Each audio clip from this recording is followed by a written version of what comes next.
60-40. And go. And go. You know what? This might surprise you. The piss out of me. This might surprise you. Yeah. I'm losing faith in Obama. Yep. A lot of people. And you know, I was rah-rah Obama. Yep. Even though I'm not rah-rah system. I hate the system in general. No, but I was like a little excited about this Obama guy. And the last week or so, he's losing me. Between the mom jeans and the 60-40. Yeah. And his approval rating, by the way, down to 44%. That came out yesterday. And he was what? In the 60s? A mere couple months ago? He was in the Messiah range during the election. Yep. And now, some people are starting to go like, does this guy know what the fuck he's doing? We're heading toward a 60-40 split with the government, meaning we pay 60. Yep. We pay 60. We pay 60. I was getting a little nervous when it was 40. I started getting nervous when it went 50-50. Dude, it's crazy. You can't take... You can't. Sure can. That's insane. They sure can. It's absolutely insane. With his wonderful ideas on healthcare, which, by the way, I don't even think it's written. He doesn't really have an idea as to what the whole bill is about. Yeah. Even he was questioned and said, well, I have to look and see. I'm not sure of the entire thing. Oh, really? Well, but one thing he is sure is snatching the money from people that have worked for it and that they deem rich. Again, if you make over $250,000 a year in this country, you are considered rich. Perhaps in Arkansas, some other states, you're rich. I wouldn't doubt that, but you can't hold the same standards for somebody that lives in Arkansas as you can for someone that lives in Los Angeles or New York City. $250,000 is two people working their asses off to pay for an apartment, food, parking, just things like that, transportation. That is not rich. But to the people, they will bear the brunt. Do the people understand that listen to us in the smaller places that it's not a boo-hoo thing, but $250,000 in New York City is certainly not rich. You're living. It's all relative. It's barely living well, to be honest with you. It's all relative. And there isn't a relative taxation. There isn't a relative. They just look at people all over the country and say, here's the level where you are considered wealthy, no matter where you live or anything like that. And some people have no defense because, like Opie just said, you get the boo-hoo from everybody else, which, obviously if you're making $30,000 a year and struggling like a motherfucker, you're going to look and go, I wish I was making $250. If I was, I'd gladly pay. No, you wouldn't, first of all. No, you fucking wouldn't. And when it goes up to the point where the government will be taking more money home than you do, you'd have a problem with that. And but I have a giant problem with that and paying for this health care bill that he's trying to concoct, which is pure socialism. So, does Ron listen to the program? Yeah, I said I don't mind paying more, but I just said in the last week or two, I'm even losing faith in Obama. Yeah. A 60-40 split with the government where we pay 60 and the government gets 40 is completely insane. Yeah, it's completely insane. It makes no sense. And is this for New Yorkers, the 60-40 split? Oh no, this is nationwide. This will be if Obama's version of a health care program is put in place, the brunt of the payment is going to be on the backs of the rich. Again, by the way, remember when he was saying, well, the taxes, he goes, the people that are hard-pressed, we have to help bring them up. We have to bring them up, which for some reason, I don't know, I don't want to bring anyone up. Go fuck yourself. I'm not bringing people up. So now... Would you like to bring a few people up? Hey, I bring people up that I want to bring up. No, it's, you mentioned that. I mean, from my personal experience, I come from a large family. And I got a bunch of people that aren't doing too well. Yeah. And what's going on with the taxes and whatnot, it makes it harder for me to step up and help family members because I'm helping strangers. I'm helping strangers. You're helping strangers. You're right. Like I said it a long time ago. All right, if you're going to force us to, hand over 60% yeah. of our earnings, then allow me to choose family members I want to help. Let me start there at least. Yeah, start there, or even people working. Like, put it this way. I've had a lot of work done on my house over the past year. Now you can say, "Oh, booty hooty hoo!" Look at Anthony. No, you know what? I'm not looking for sympathy. Yeah. What I want to put, the point I want to put across is, I've employed a lot of fucking people: carpenters, electricians, plumbers, a lot of people, woodworkers, have been employed. Masons. There isn't one fucking occupation during this shit fucking economy that has not been employed, but personally by me, over my house. And I am looking now and going, you know something? I have to slow the fuck down. I got to slow the fuck down because I don't know what this cocksucker is going to fucking start taking out of my check. That's sort of that's how I'm feeling too. So now all of a sudden you start looking around and go, I'm not gonna buy this. I'm not gonna spend this. I'm not gonna hire this person. That is a fact. It isn't so much buying thing. Like people think, oh, what, Anthony, you're not gonna be able to go out and buy a car or buy this or buy that. I'm not gonna be employing people. People that came to my house and I paid them to do work will not be getting paid. That's fucking the economy. And the reason is I got to hold back now because I don't know how much I'm going to have to pay for some cocksucker's health care. Sorry, it ain't guaranteed.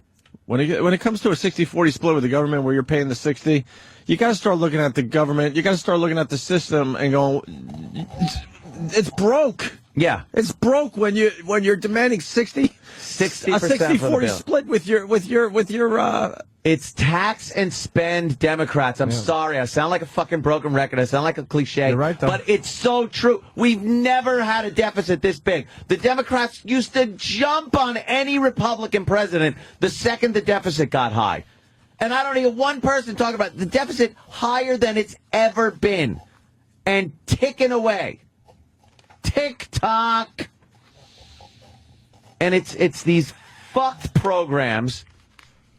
And then this idiot appoints a fucking big fat surgeon general. He's trying to appoint this big fat surgeon general. You can't. What kind of example is that? Why? Because she's a big fat black woman. Perhaps I don't know. Big fat out of shape woman. Out of shape fucking surgeon general who is supposed to be, kind of the czar of health. and people are going, dude, she's fucking considered obese. Hey, do what I say, not what I. Do what I say, not what I do. Right. Yeah, still a little early. We're eat still what I say, up, not what I eat. Don't eat what I eat.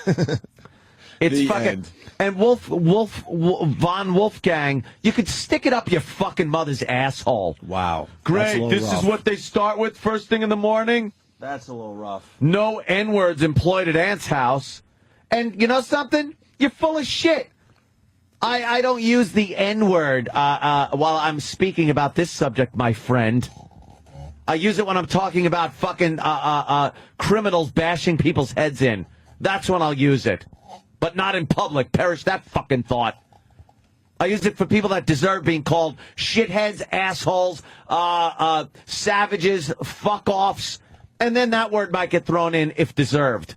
But I've had people work at my... Danny's been at my house and watched people fucking working at my house of various ethnic backgrounds. When his eyes are open. And sexual preferences. Exactly. Wow, he's dreamy. Are you in a bad mood today? No, I'm in a good fucking mood. I bask in being pissed. Obama's losing me too, man. This I gotta be honest with you. I would really love to call in. Hey, give the number. Call. It's give right the on number. Your bad data. Von Wolfgang, give the fucking number. I want to hear your point. Bashing Obama. What? I don't have a right to bash? Go fuck yourself. He's taxing the shit out of the people that are employing people. So they cannot employ people anymore. Yay! So how does that work? I'm reading your shit. Type it in. How the fuck does that work? Him penalizing the people that are employing people. Ugh. Had it. Yeah, he's like Robin Hood, all right. Let me say hi to Frank in Jersey. Frank. Hey, he's got me sick to my stomach.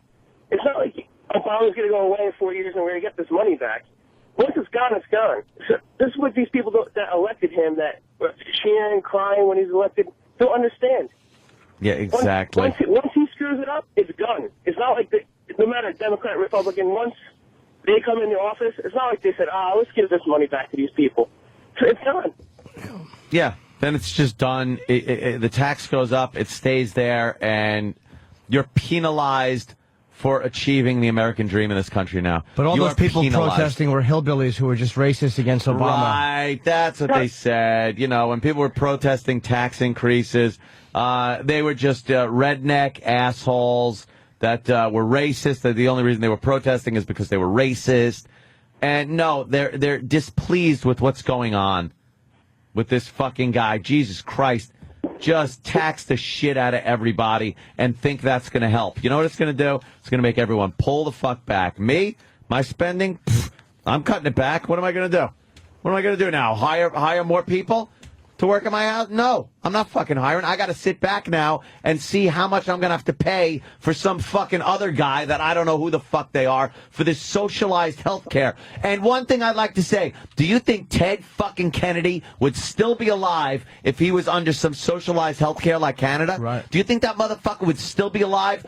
Bullshit! Wait, you don't think he just went to a regular one and had to wait? Please. And had to wait 6 months for surgery like they do in Canada under the socialized Obama health care program? Blow me. That motherfucker would have pudding coming out his ears in a fucking casket. He'd be dead! And ask Wolfgang or whatever his name is, if he wants somebody to come to his town and put all the money into a pot and everybody make the same amount of money. If they take his salary and give it and divide it up with everybody that works at the food town and Walmart and everybody makes the same amount of money. That's what the Obama nation wants. Ted Kennedy would be dead from a brain tumor if he had to adhere to any type of socialized medicine, some type of tax the rich so they could pay for the poor, the government, which is already now in the automotive industry, the banking business. Yeah, they're spreading themselves thin. Now they want to run health care, which is great because the government's been so good at running everything. Whenever it's a government agency, never too many people for one job, never a bunch of red tape, never delays, never over cost. So them running the country's healthcare system is just going to be a treat. I'm not saying the one we have in place now is great. It sucks a dick. The insurance companies need to be spanked because they're just robbing people blind with the cost of premiums for healthcare. I understand that. But that doesn't mean the government, again, has to step in and snatch everything up and fucking run the show. Enough already. Enough fucking taking my goddamn money away. And rich doesn't mean you're rich forever. You know, you make a lot of money. It's really nice. You know what kind but of at rich you some are. point, yeah, exactly. Exactly. You know what it is? You make a lot of money, and it's nice. You're able to put it away. You're able to buy some things. You're able to, like I said, employ some people, build yourself up. That was the American dream. That isn't a fucking crime in this country. It's what was supposed to happen. It's an opportunity for somebody to step in and use a little bit of luck, some skill, networking, whatever you want to call it, to build themselves up and make something. The opportunity, not a guarantee, the opportunity to prosper in this country. People now think it's a guarantee that they're guaranteed health care. You're not. You could die on the side of a fucking dumpster, lonely and broke. That's part of it. Or you can be a very rich man that can take care of his family and other people. It's what this country is. There's no fucking guarantees. You should debate Obama. How do we get this done? Oh, please, get him on. How do we get this done? How do we get this him on. done? What? Treat him with kid gloves, everybody. We could Google bomb that. I've never seen a fucking president treated with such kid gloves under such adverse circumstances. Not so much like this. The people are turning a bit on Obama. I certainly hope the people are turning on Obama a bit. It's not socialized medicine. Oh my God. Yes, it is, Von Wolfgang. Why isn't he calling in? When people are paying, when the wealthy, as they're considered, are paying for the masses, it is socialized medicine. It is like the old communist method of everybody gets a piece of the pie. It doesn't work. It doesn't fucking work. I'm a union sheet metal worker, and in my local fund, so was I. It funds our own health care. So the people that are working are taking care, are paying for the people that are unemployed at the time, and we're always broke. The fund is always broke. We're always dumping more money into that fund. Trying to support. I mean, obviously union, and that's what it's all about. But it's always broke because we're always trying to take care. Everybody's paying for the retirees' health benefits, and one retiree. Well, retirees you should pay for, dude, because they carried the load for a long time. It's different. Retirees are different, man. Retirees are different. Yeah, it's a different story. They should, but one retiree gets cancer, and he has $400,000 in medical bills, and you know what I'm saying? So it's the same thing that Obama wants on a larger scale. If he paid in, then that's fine. There are people. I do not want to support people that did not pay into the system. There's this, like Social Security. You pay in, and then it gives you the ability when you retire to get some money.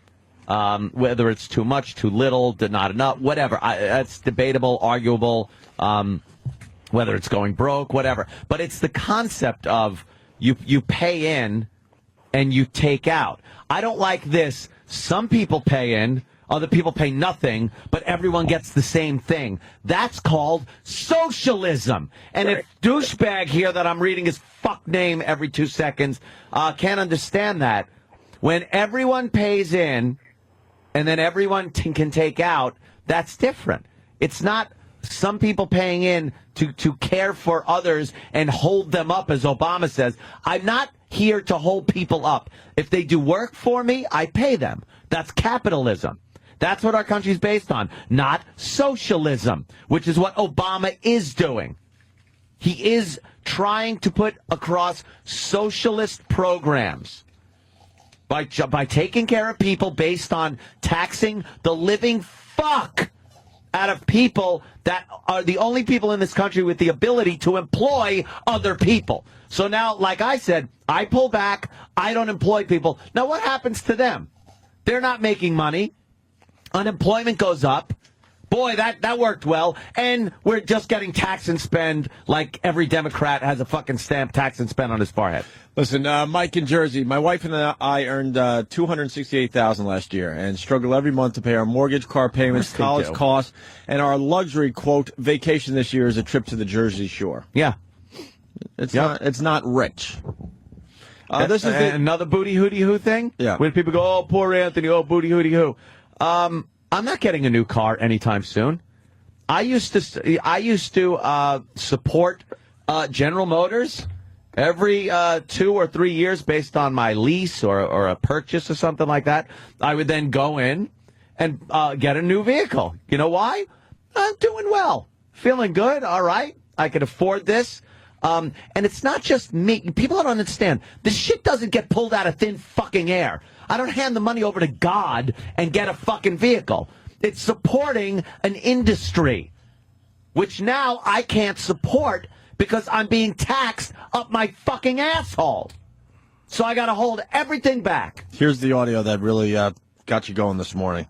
Obama on the Today Show. Again, the office is saying that we're going to have higher costs with those bills and a greater deficit. People look at that, Mr. President, people who are paying already high costs for medical care, and they think it's a joke. Well, wait. They're paying a lot of money, and they see Congress coming up with legislation that would cost them even more. Well, no, but I think it's important to not confuse two issues, and that's out-of-pocket costs for individuals versus the long-term unsustainable costs of health care under Medicare and Medicaid and other government programs.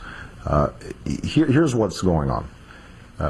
We have a problem of healthcare inflation generally being out of control. And that's true in the private sector and that's true in the public sector. And so what we've got to do is we've got to bend the cost curve over the long term. That's not unreasonable. That wasn't the clip. That's not unreasonable. No, we got a couple more clips here. Yeah. Not all of them have been adopted by Congress yet. But again, not to beat a dead horse here, but again, the Congressional Budget Office is looking at those bills that are out there and saying they do not contain cost.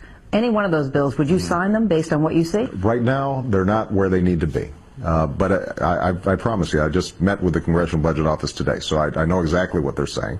And what they're saying is that the cost savings that are in those bills right now, some of them may actually work, but they're not enough to offset the additional costs of bringing in 46 million new people to provide. So they won't work, in terms of reform.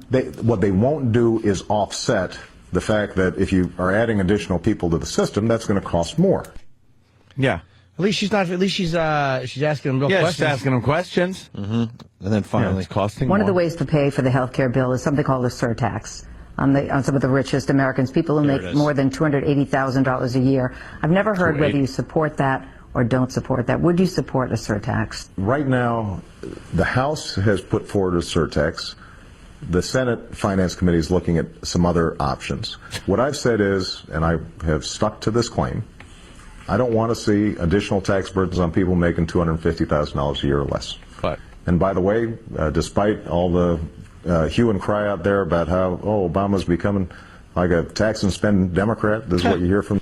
That's not what you were saying. That's what I just said. And of course, he's going to say no. What is he going to say? Yep, that's what I am. Tax and spend Democrat. You got it. Like a tax and spend Democrat, this is what you hear from the Republicans. The only tax change I've made in the 6 months since I've been here is to cut people's taxes. But would you support a surtax? Shut that off. Shut the fuck up. You're lying.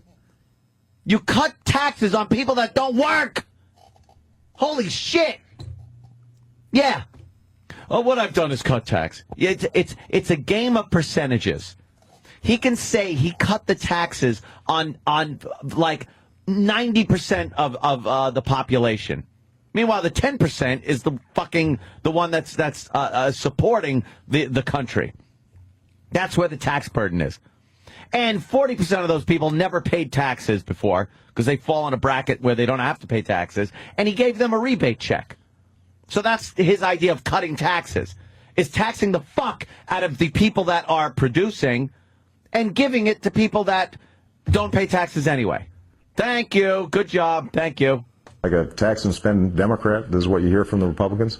The only tax change I've made in the 6 months since I've been here is to cut people's taxes. But would you support a surtax on those people making more than $280,000 a year to help pay for this health care reform? I think that ultimately what we're going to have is a package which will probably include some additional revenue from well-to-do people.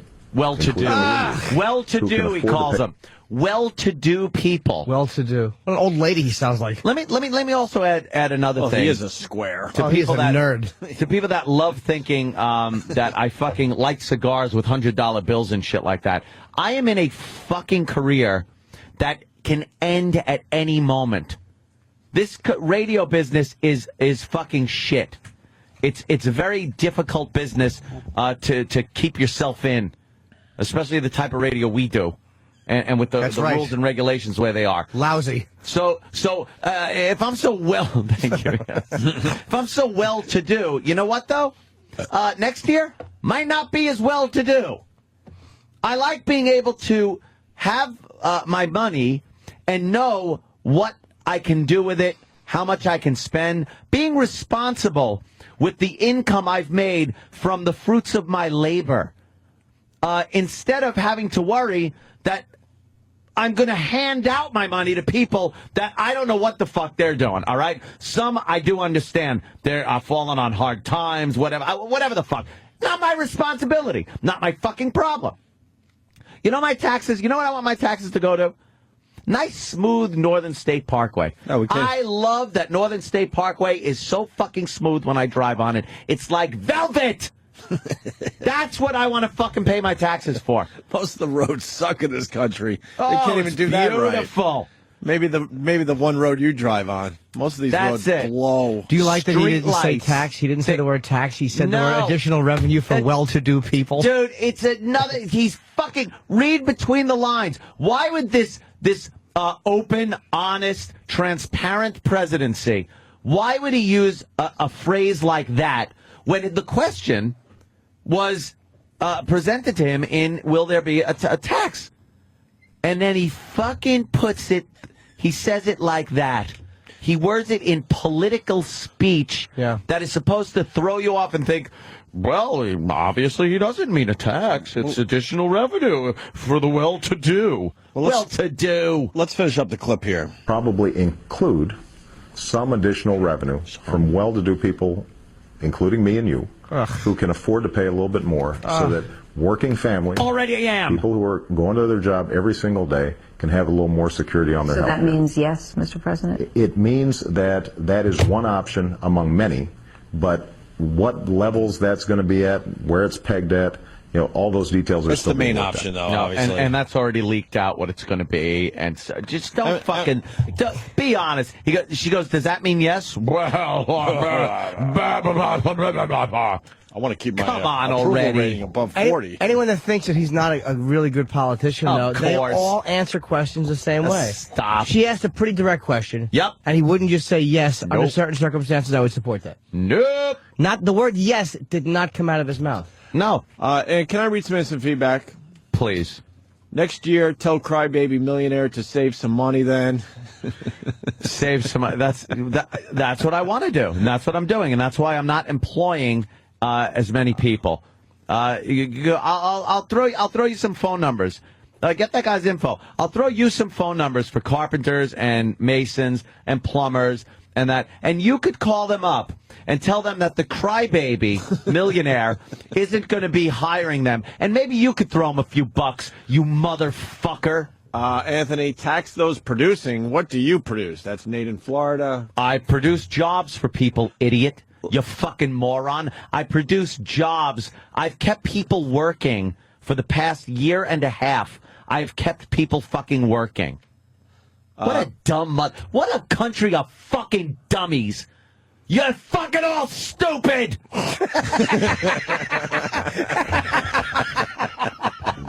We're psychotic. Praise Anthony, you are a voice of reason. We'll throw that one in. But then we go I wouldn't back. go that far. I think Anthony's right, but a voice of reason? Well, then you got Then you got Lou in South Jersey. Anthony, you're a blithering idiot. We're all paying for people without health insurance now. Why the fuck do you think health insurance premiums go up 50% every year? You sound more and more like Howard Stern every day. Shut the fuck up. I wish I sounded like Howard. Could you deposit this check? It'd be wonderful.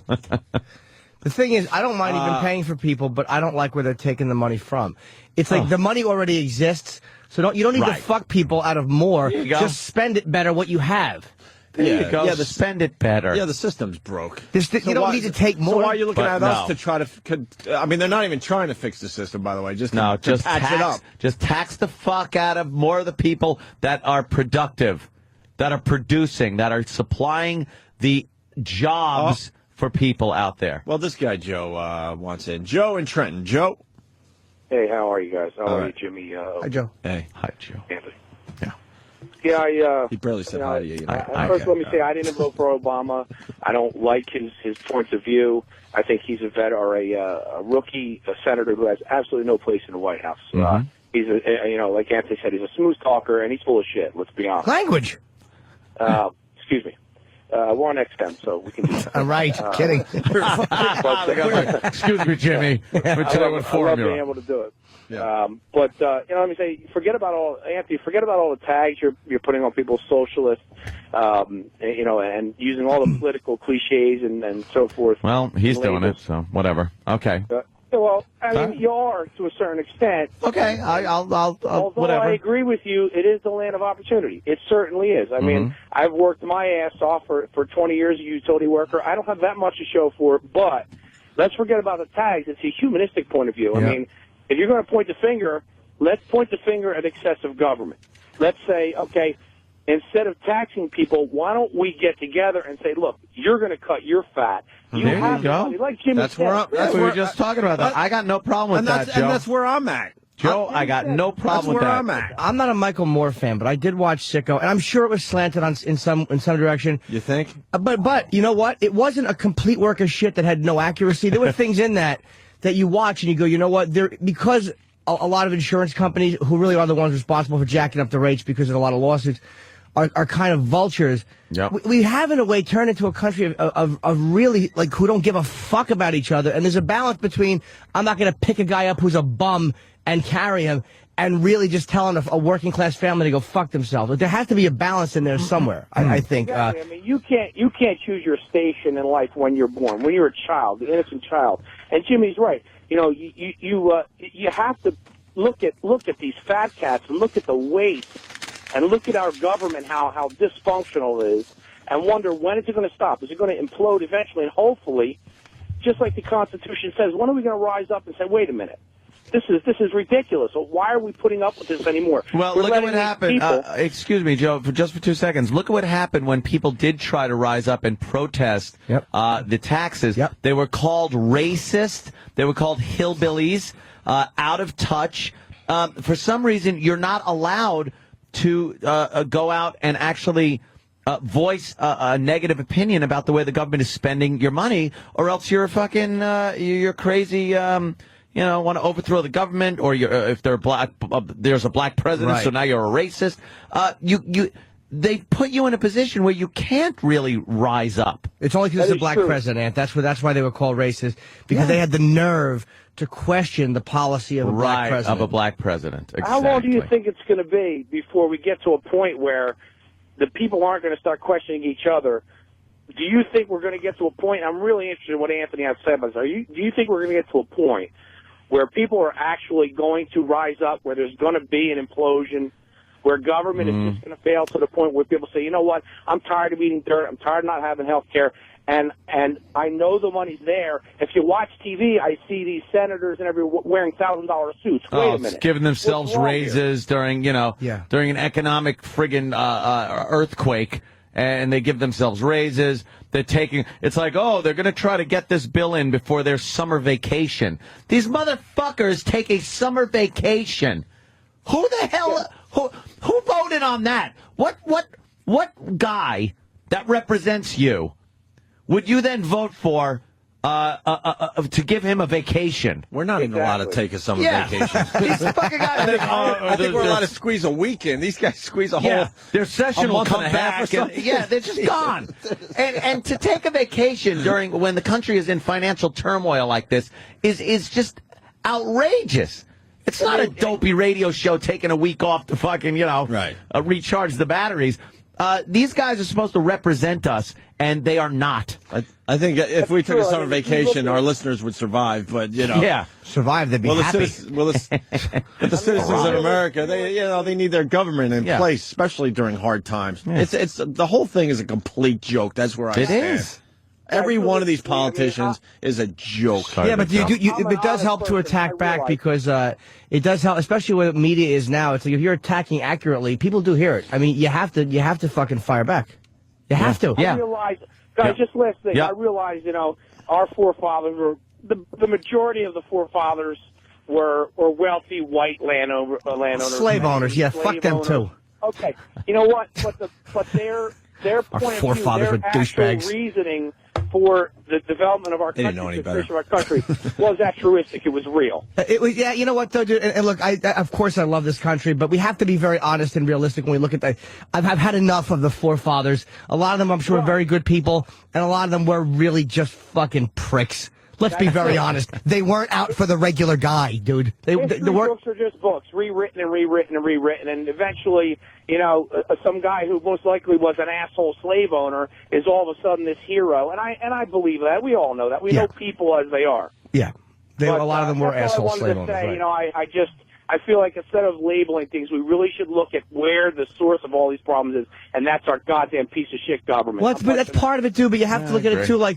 it is easy to blame the government because they are the quote-unquote machine. But you know what? The government is not the one filing the frivolous lawsuits. I mean, it really is. Carlin had a brilliant line. He was talking about people in the government. He goes, that's the best we have to offer.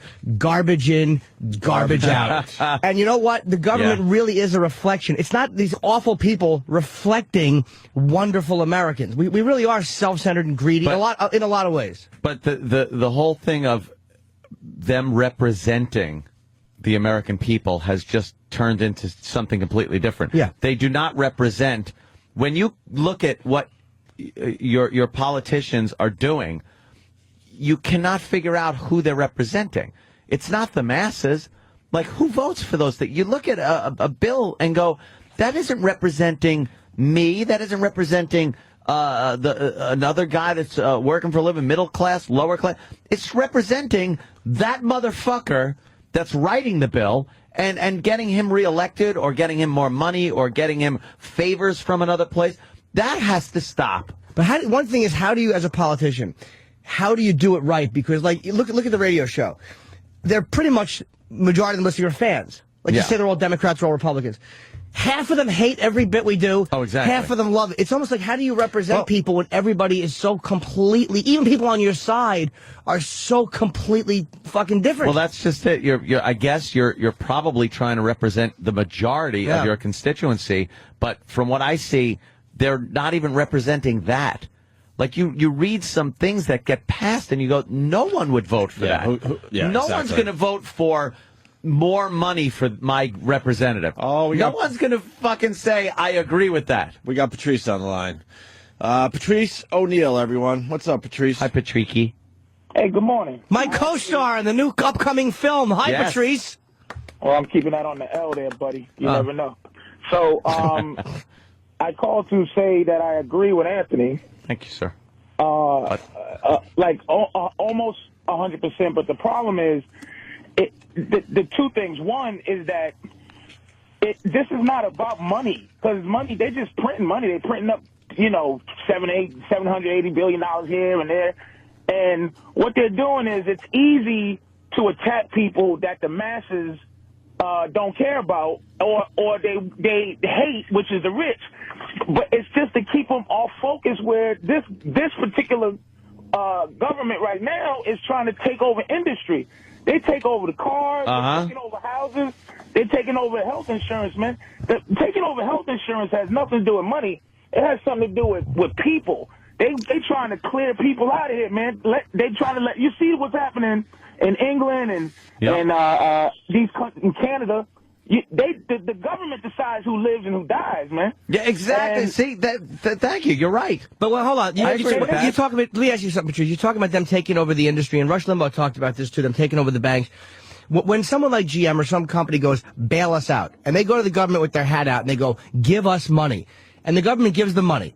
And what they do with it is they wind up bonusing, like I think AIG did this. They wind up bonusing their executives, and the public goes, we want these people shot.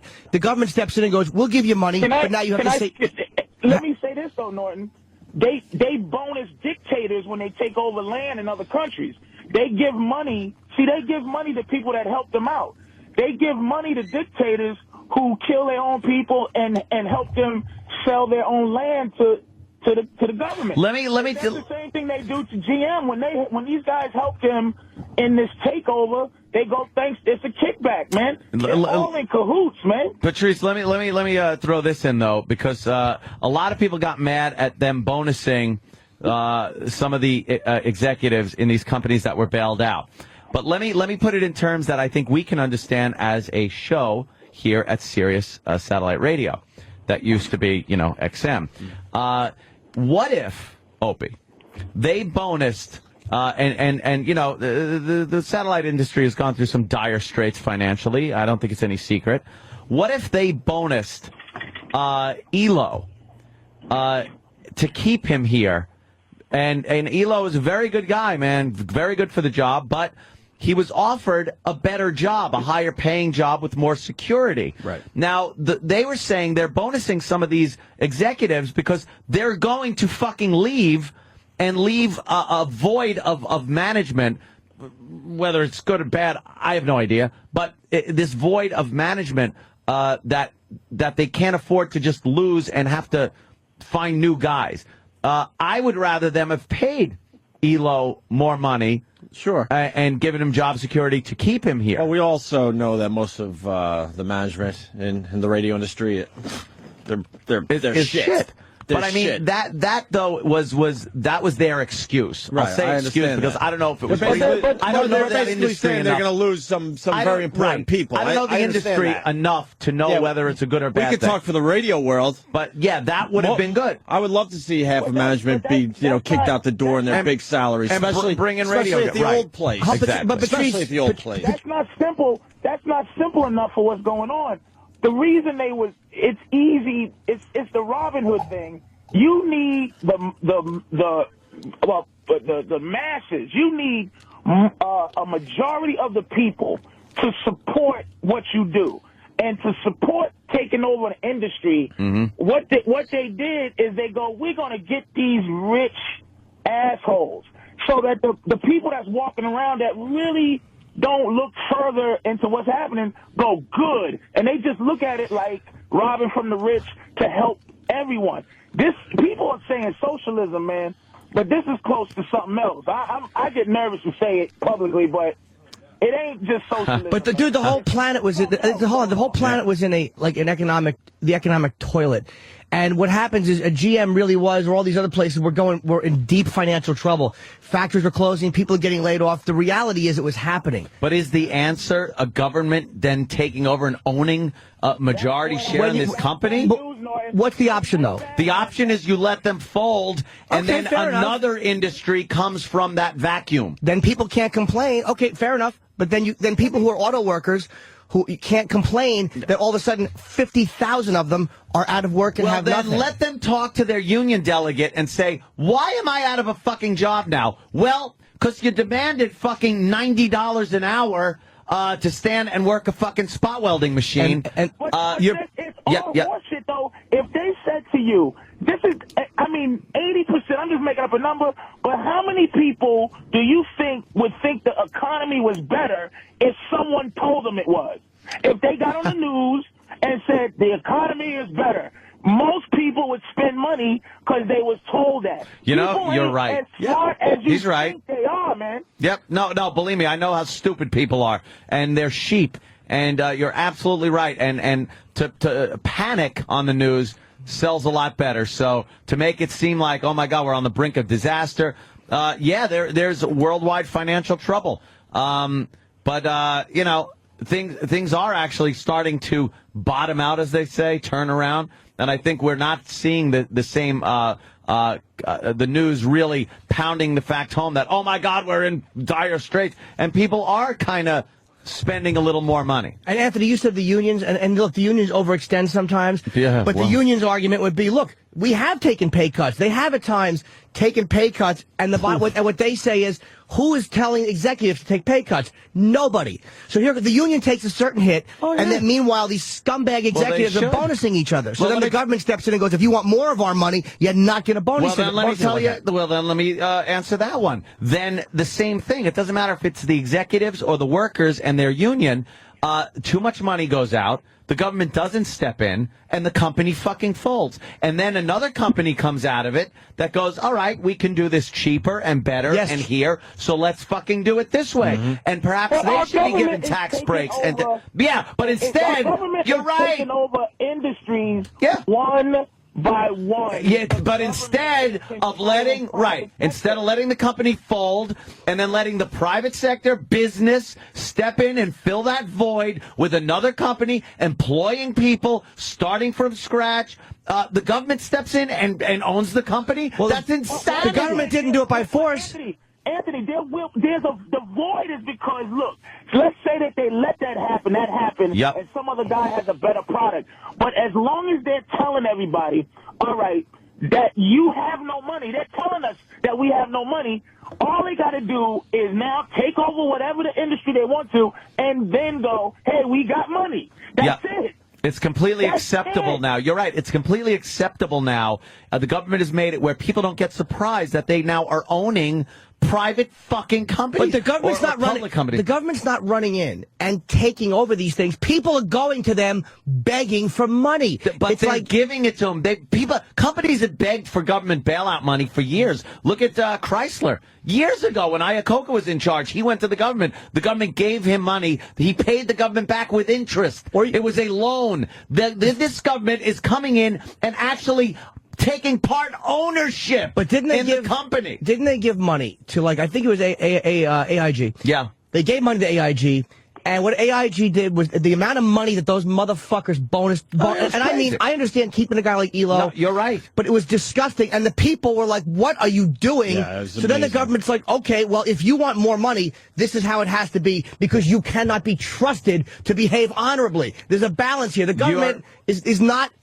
I don't want them running everything. You're giving them a lot more credit as being just we were put in this position where we had to do this. It's a very calculated move based on opportunity. There was an opportunity that they saw and went like, wow, we can start scooping up these companies. And the government running a publicly traded company is crazy. The plan for all of this is sticking it to people with money. Like, that's the front. Right. That's we're going to get you, rich people. Right, and everyone can get behind that. Can go, yay! Right. But now, when you get this public health care, look, our health care system is an unfair system, too. But what it does is it allows you to live if you have the ability to live. A government-controlled health care system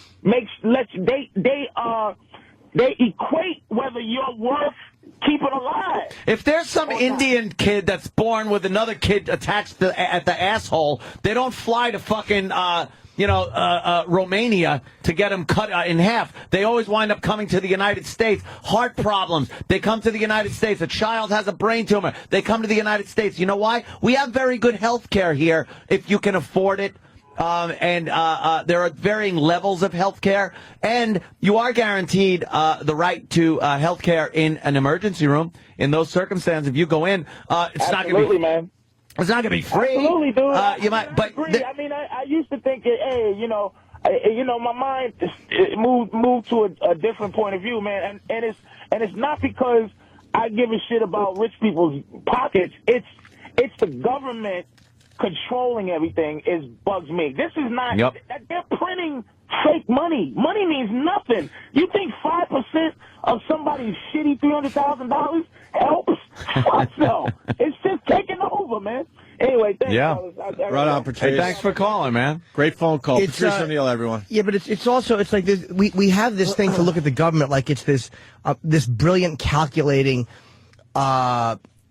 organism, and at times, maybe it's sneaky and shitty, but the bottom line is certain members of society have been proven that left to their own devices, they behave like absolute scumbags, and they don't honor what they said they were going to honor, and they become pieces of shit. And it's like, people who have no health care, I don't want to see people who are broke left out in the cold with nothing. I'm not a socialist, but I also don't want to see, especially when I see all this money being wasted in the war, or I see all this money being wasted. Exactly, yeah. So the system has to be fixed. I don't want to see some fucking one taking their kid to the emergency room, or someone just going for regular checkups that can't get it because they have no money. Well, then go for the fucking hard fix and fix the actual problem instead of the easy fix, which is pit everybody against this evil well-to-do and tax the fuck out of them again. And Patrice is saying, the government printing up money, they're doing that. So could I ask them, could you just print up the share that I'm supposed to give in and just print that shit throw up it in the pot. so I don't have to fucking give it in? And somebody, I'm reading down here in the feedback, basic health care is a basic human right. And I was saying that if you can afford it, it's not a right of this country. There's no right to health care. I'm sorry. And there's no right that says that people that make a certain amount of money have to pay for people's health care. I'm sorry. I think, and like I said before, by employing people, by spending my money and employing people, they can then have a better chance at affording health insurance. I'd rather do it that way. I'm getting something out of it. I'm getting a worker that is coming to my house, performing a service. I then pay him money. He can then use that money to support his family, to pay his health care, and do other things. And then other people that can pay for employees do the same, and you get enough of that going on. It's called capitalism. And that's a very good point you're making, because I think a lot of people are focused on the fact that you're doing a boo-hoo today. Of course. Poor me, Not Anthony Cumia. But not the fucking that case. is a very, very important point right there. I've reached a point in my life where I employ people. I give people money in exchange for services. I don't give people money for fucking charity, although I do at times, of my choosing and what I deem worthy of my charity. Let me read a couple instant feedbacks. I make $90,000 a year driving a truck. I pay $35,000 in taxes. This is something that is lost in this whole discussion, by the way. It's not just over $250,000 being raped by the government. See, in his world, he makes 90. He's paying 35. Right. That's killing him. That's a huge percentage. That's huge killing him. That's over 40% of his money. Huge percentage. And now we're up to a point where if you're making over $250,000, you're now giving a 60-40 split with the government. You're going to where you pay the 60. Yeah. The problem is the money they have, they're wasting. They're wasting it. The system's been broke for many fucking years. But it's like we get mad at poor people like who want health care, who really aren't leeches or pieces of shit. It's almost like we have now focused on them and go, fuck them, they're leeches. But a lot of them really just can't afford it. It's like the focus should be on the fucking mismanagement of money the government already does have, not the people who need health care. The government failed those people a long fucking time ago. Let me tell you another thing, though. Time ago. Just like there is waste in the government, and just like the insurance companies like to pretty much extort money out of people, and just like the lawyers like to grab onto these lawsuits that make it so the insurance companies now have to charge a lot of money because they're being sued every fucking minute by these shyster lawyers. Members of the public, yeah. There are also people that are don't have health insurance because they're fucking living beyond their means. Of course. They're living beyond their fucking means. I saw a video yesterday of a grocery store in Detroit at the first of the month when the food stamps come in. And holy mother of fuck. These people came in complaining that they can't feed their kids. One woman had, I believe, 6 children, and she said, "I can't feed my children," and she goes, "I don't." She goes, "I don't eat, so I could feed my children." This woman was 230. She ought to be 230 fucking pounds with 6 kids. Fuck you, you don't eat. And then there was another woman with these giant earrings and very nice fitting yellow suit jacket, and there she is with a pile of groceries in the fucking cart and on the government till and bitching about it. That is annoying. That's annoying. Fucking annoying. But look at what happens when the government gave money to these companies and the amount of money that they fucking just handed out to people who didn't deserve it, to people who had fucking Armani. Dude, she's wearing an Armani shirt. It's probably a bootleg. Whatever. You know something? It puts across a bad image. You're right. And she said she isn't eating because her kids eat. Look at her. It's annoying. Get out of here. But she, Look to at me, this fat fuck. She's not the problem.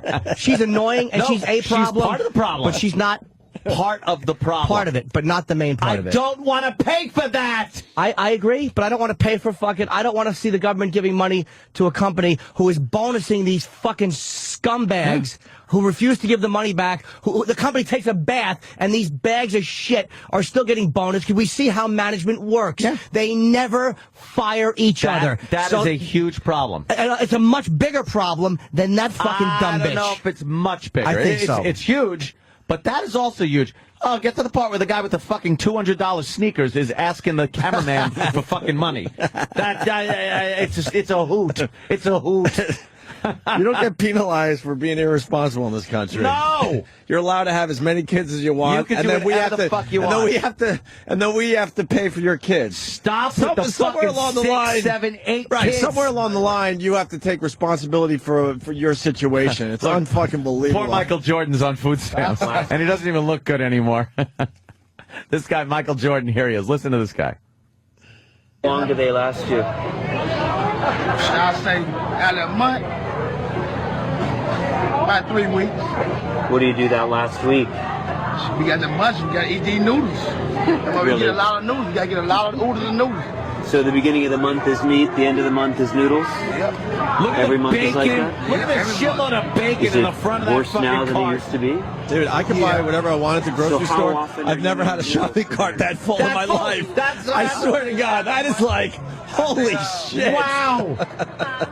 That's irresponsibility right there. So that's exactly what I was thinking. Unbelievable. And the comments on the video I was reading is like, I have never had a shopping cart that full For in real. my life. I went shopping yesterday. It was maybe a quarter of a shopping cart. Yeah, but because there's fucking like that 6, 7, 8 kids a clip to these families, yeah, they run out of fucking money and food. You're being irresponsible. You're living beyond your means by having too many fucking kids. And I'm with you where you say, you know, that some people are down on their luck and those people should be helped. But then there's the other side of this where this is ridiculous. Yeah. Why do we have to bring these people up that aren't even responsible enough I don't want with to. what's going on in their lives? A couple more instant feedbacks. Greg and Tony in Hop Hog. Oh. I make $42,000 on Long Island. His 60-40 makes me not want to make $250,000. Yeah, right. So here's another side of this. So there's people coming up. They're like, why bother? Well, why would I and want to make more money if I'm just going to get taxed on it? And that is an exact a problem that happened in the Soviet Union. There was no incentive. There has to be an incentive to succeed in this country for continued success. Incentive is very continued success. I realized I said that right when I said it. Incentive is very, very important. Incentive. That's a very, very important You word. don't want to be villainized. You don't Sure. want to be penalized by becoming what this country was built on. And it takes away the ambition of people to want to get to that point. Carolina man, South Carolina. Opie, I hate to say it, but it's true. Anna's right. I voted as you did. I didn't vote, by the way. I have no problem saying that because I believe in the George Carlin line about what was it again? I'm dead. I'm part of the shit. He's saying I don't vote. He goes, because you didn't vote, you have no right to. He goes, I do have the right to complain because I'm not part of the problem. I didn't contribute to it. Yeah, there you go. Although I love Carlin, but I didn't vote because I'm lazy. That's why I didn't vote. Is that the reason you? Of course it is. We have a civic responsibility to vote. I firmly believe that, and I'm I lazy. just think it's the same shit every 4 years, to be honest with you. It is. We should vote independent. More or less. I voted as you did, and now as my wife and I are about to be considered rich, quotation marks, go figure, we were house shopping and car shopping, but not anymore. Yeah, that's what it is. I think you're talking more for the people today, Ant, that are below you, for real. People don't understand that. I mean, I'm you're not frustrated, and you should be, but in the end, you're going to be okay. But what you're making a very good. Yeah, you're making a very good point for the people definitely below you. That's where it's going to really, you're going to see the difference. That's who gets affected, and people don't realize this. And I said this, dude, I was saying this before the election. People don't understand that these well-to-do that Obama is talking about are going to hold back money to see how badly they're going to be raped, and they are the ones paying people. I'm not talking about goods dropping out of the sky and landing in my driveway, in my backyard, shit like that. I pay for this. I employ people. I don't fucking put the shit in myself. And even if I did, I'd be paying people at like Home Depot and Lowe's and things like that. It makes jobs. Yeah. Let's go to Andrew in Brooklyn. The Andrew, Space Shuttle Endeavor. Oh. Andrew. What's up, Andrew? Something I got to quickly tell you about the health care, nationalized health care. You know, in some of these countries of nationalized health care, they actually ban you from getting certain life-saving medications. They actually ban you from it. So you're actually for health care being nationalized? No. What do you think should happen? It's not a good endeavor? Keep health care the way it is. It's I don't want it nationalized. I'm fine with it. Well, there's a balance, Andrew. I think there's a balance. Like, again, I keep saying that dumb word, but it's like we're just a bunch of extreme asses as Americans. It's like I don't want a nationalized system where I have to go to the government to get my fucking tonsils looked at. But I don't like the fact that all the money we waste for giving foreign debt and handing it over to fucking people who vote the way we think they should vote in other countries. That's where they should be That's focused where the on. money should come from. That's so obvious to a lot of people, but for some reason they just look the other way as far as all that stuff goes. They try to take it from people, right? Hey, they could find money if they really wanted to. Andrew? Are you kidding me? Andrew? Can I ask you something? Because I know healthcare works fine. Right. Yeah. Andrew, can I ask you something? It's a little off topic, but I just need to know real quick. I don't know which even shuttle is up. What shuttle is up at the station right now? Endeavor, basically. That's it. Which one? Which one? Endeavor, that's it. I didn't hear you. Which? Okay, later. He doesn't fall for it anymore. He doesn't want to deal with that. Never basically. He actually wants to have like normal discussions. I know. With us now. All we want to hear is him say, "Why don't we let him have a normal phone call with us?" Special Endeavor. He's been hanging in marriage. 6 month delayed diagnosis. Here's a spot that's running. It's a Canadian woman talking about nationalized health care in Canada. She had a brain tumor. She was on a 6 month waiting list. She had to come down to the United States and have it operated on, and she said she would have been dead. She would have been dead. It's like Ted Kennedy. Would have been dead. A lot of these people have to wait. But, Anthony, that's just one isolated case. Well, of course it is. All right. Yeah. The thing is, we got a guy coming in, actually, that's going to debate Anthony on... And Mr. Canada is just shaking his head. We got a guy that's coming in that's going to debate Anthony on health care. Well, What's his name, Dr. Carroll? Just play the tape from this morning, and I'll just go home, and he could debate the tape. But wait, something like that, like people having to wait for health care. If you're paying into it and you have your own health care, why would everybody be forced to do that? Like, I don't mind that if that's the option for somebody who has no health care at all. I'm for that. I don't want the entire system changed, but people who can't afford it, that's the problem I have. There is something in the bill that does call for the elimination of you being able to actually pay for your own health care. And Obama said, I don't know all the ins and outs of the bill, which is really kind of frightening. But, yeah, that would never go through. I understand that. Anthony, Joe Silver in Jersey makes a very good point, even though I've never seen the instant feedback hotter or the phones ring more. Oh, my God. He writes, because he knows, go back to talking about tits and internet videos. Anthony going off on his fascist rants are the worst part of the show. Thank you, by the way. Thank you. I take that as a compliment. And then he goes, guest on Glenn Beck or some shit like that if you want to bitch. As everybody is calling, because this does affect everybody. It affects everybody. Let's say hi to Jose in Queens. Jose. People. Hey, what's up, guys? Hey, Jose. Listen, I want to touch back on what Anthony was saying about the grocery shopping. Yeah. Now, I work every day. I install elevators in the city, and I bust my ass. Yep. That industry's up and down. Actually, it's pretty good. God. I like it for the way you meant it. That sure plummeted down the elevator shaft. Go ahead, Jose. So you work your ass off. You're in the elevator industry. What's up? Yeah, right. I got 3 kids to feed. I work. I do what I have to do. I go grocery shopping. Now, this is during the wintertime, and this just pisses me off every time I think about it. I'm in the supermarket. This lady pulls up. She's got 2 fucking shopping carts full to the gills. So she's got 4 kids, and she's pregnant. And she pulls out a fucking WIC card. I wanted to tell her, you should say thank you to me and every other hardworking guy in the fucking city. You know? Yeah, a lot of people get infuriated by that. There's an overindulgence that happens that I just don't understand. I was brought up legitimately poor. I mean, I've told a bunch of the stories on the air. And I'm one of 7 kids. Not one of us was overweight because we couldn't afford to eat. It was a little rail. I was like the kid that had the shit that after everybody was done wearing it. Right. Yeah, and now I got it. You know what I mean? And we were just above like the whole food stamp thing. Above. We would have been better off if we were poorer. Exactly. For real. So my dad and my mom should just said, you know what, fuck it. We're not working anymore because we could probably raise you better if we're poor. If we're just poor. My mother did the same thing. Raised 3 kids, single mom. And, we always had a roof over our head. That she worked her ass off and always had food, things like that.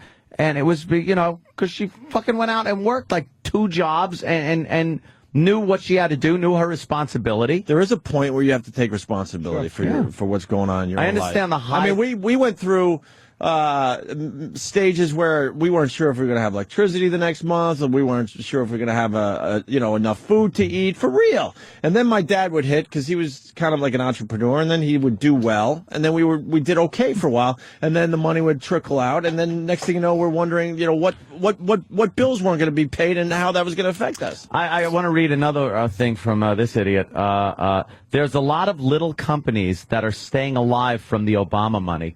What, lemonade stands? Because the little companies, I am a little company, idiot. Do you realize I'm a small business? I'm a small business. I'm a small business. And we have a business together, too. Yes, and with that we do. And we employ people. And I just told you something. You say there's a lot of little companies staying alive from the Obama money. Well, let me tell you something. I'm not spending money hiring people now. So in order to keep my company alive, I've had to pull back and not spend as much money on workers. So how is that helping that guy's company, that guy's little company, his carpentry company, his woodworking company, masonry, plumbing? How is that helping? How is Obama's plan helping those companies by me and other people like me not paying them and not hiring them? You're talking out your asshole. And Brad in Minneapolis, he writes boring. How about you play some commercials? Attaboy, Brad. Wow.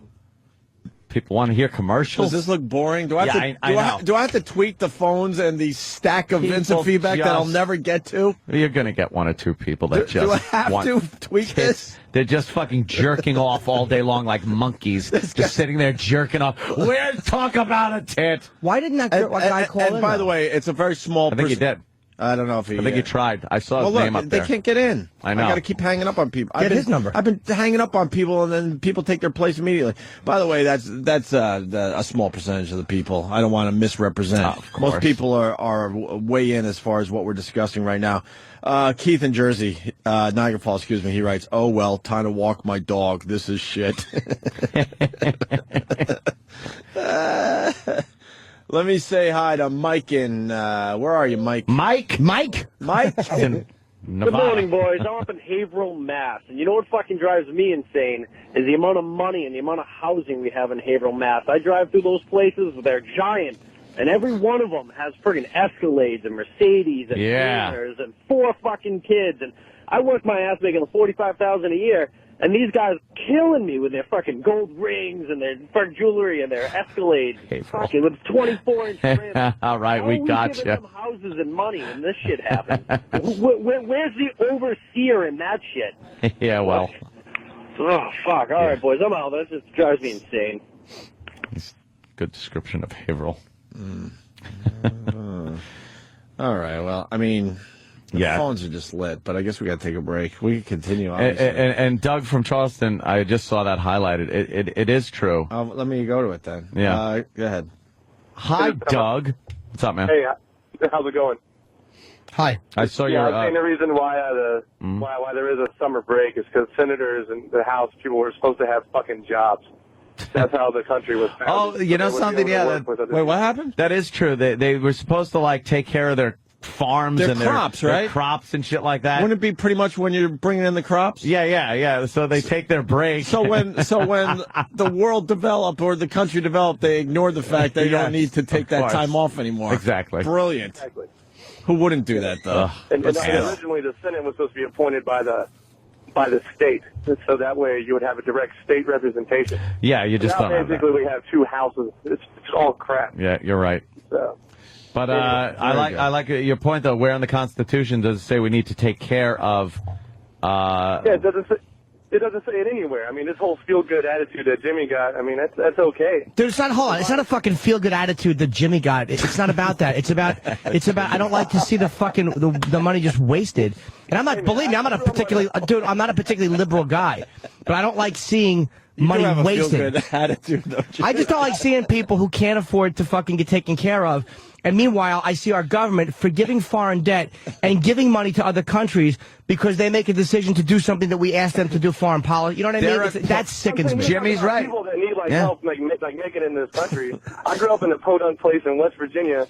I joined the Navy, put myself through college, and now I'm doing well. There you go. Dude, fair enough. Them cry to me. They can kiss my ass and just starve to death. But there's a balance between, okay, well then, so you joined a fucking organization where you're probably going to have to go, you could possibly have to go and fight to the death for people, and then you go, fuck them. I mean, it doesn't make sense, that attitude, dude. It doesn't make sense. Hey, look, I'm not saying it's the easy road, but I'm saying it's a road people can take. I'm not saying... Right.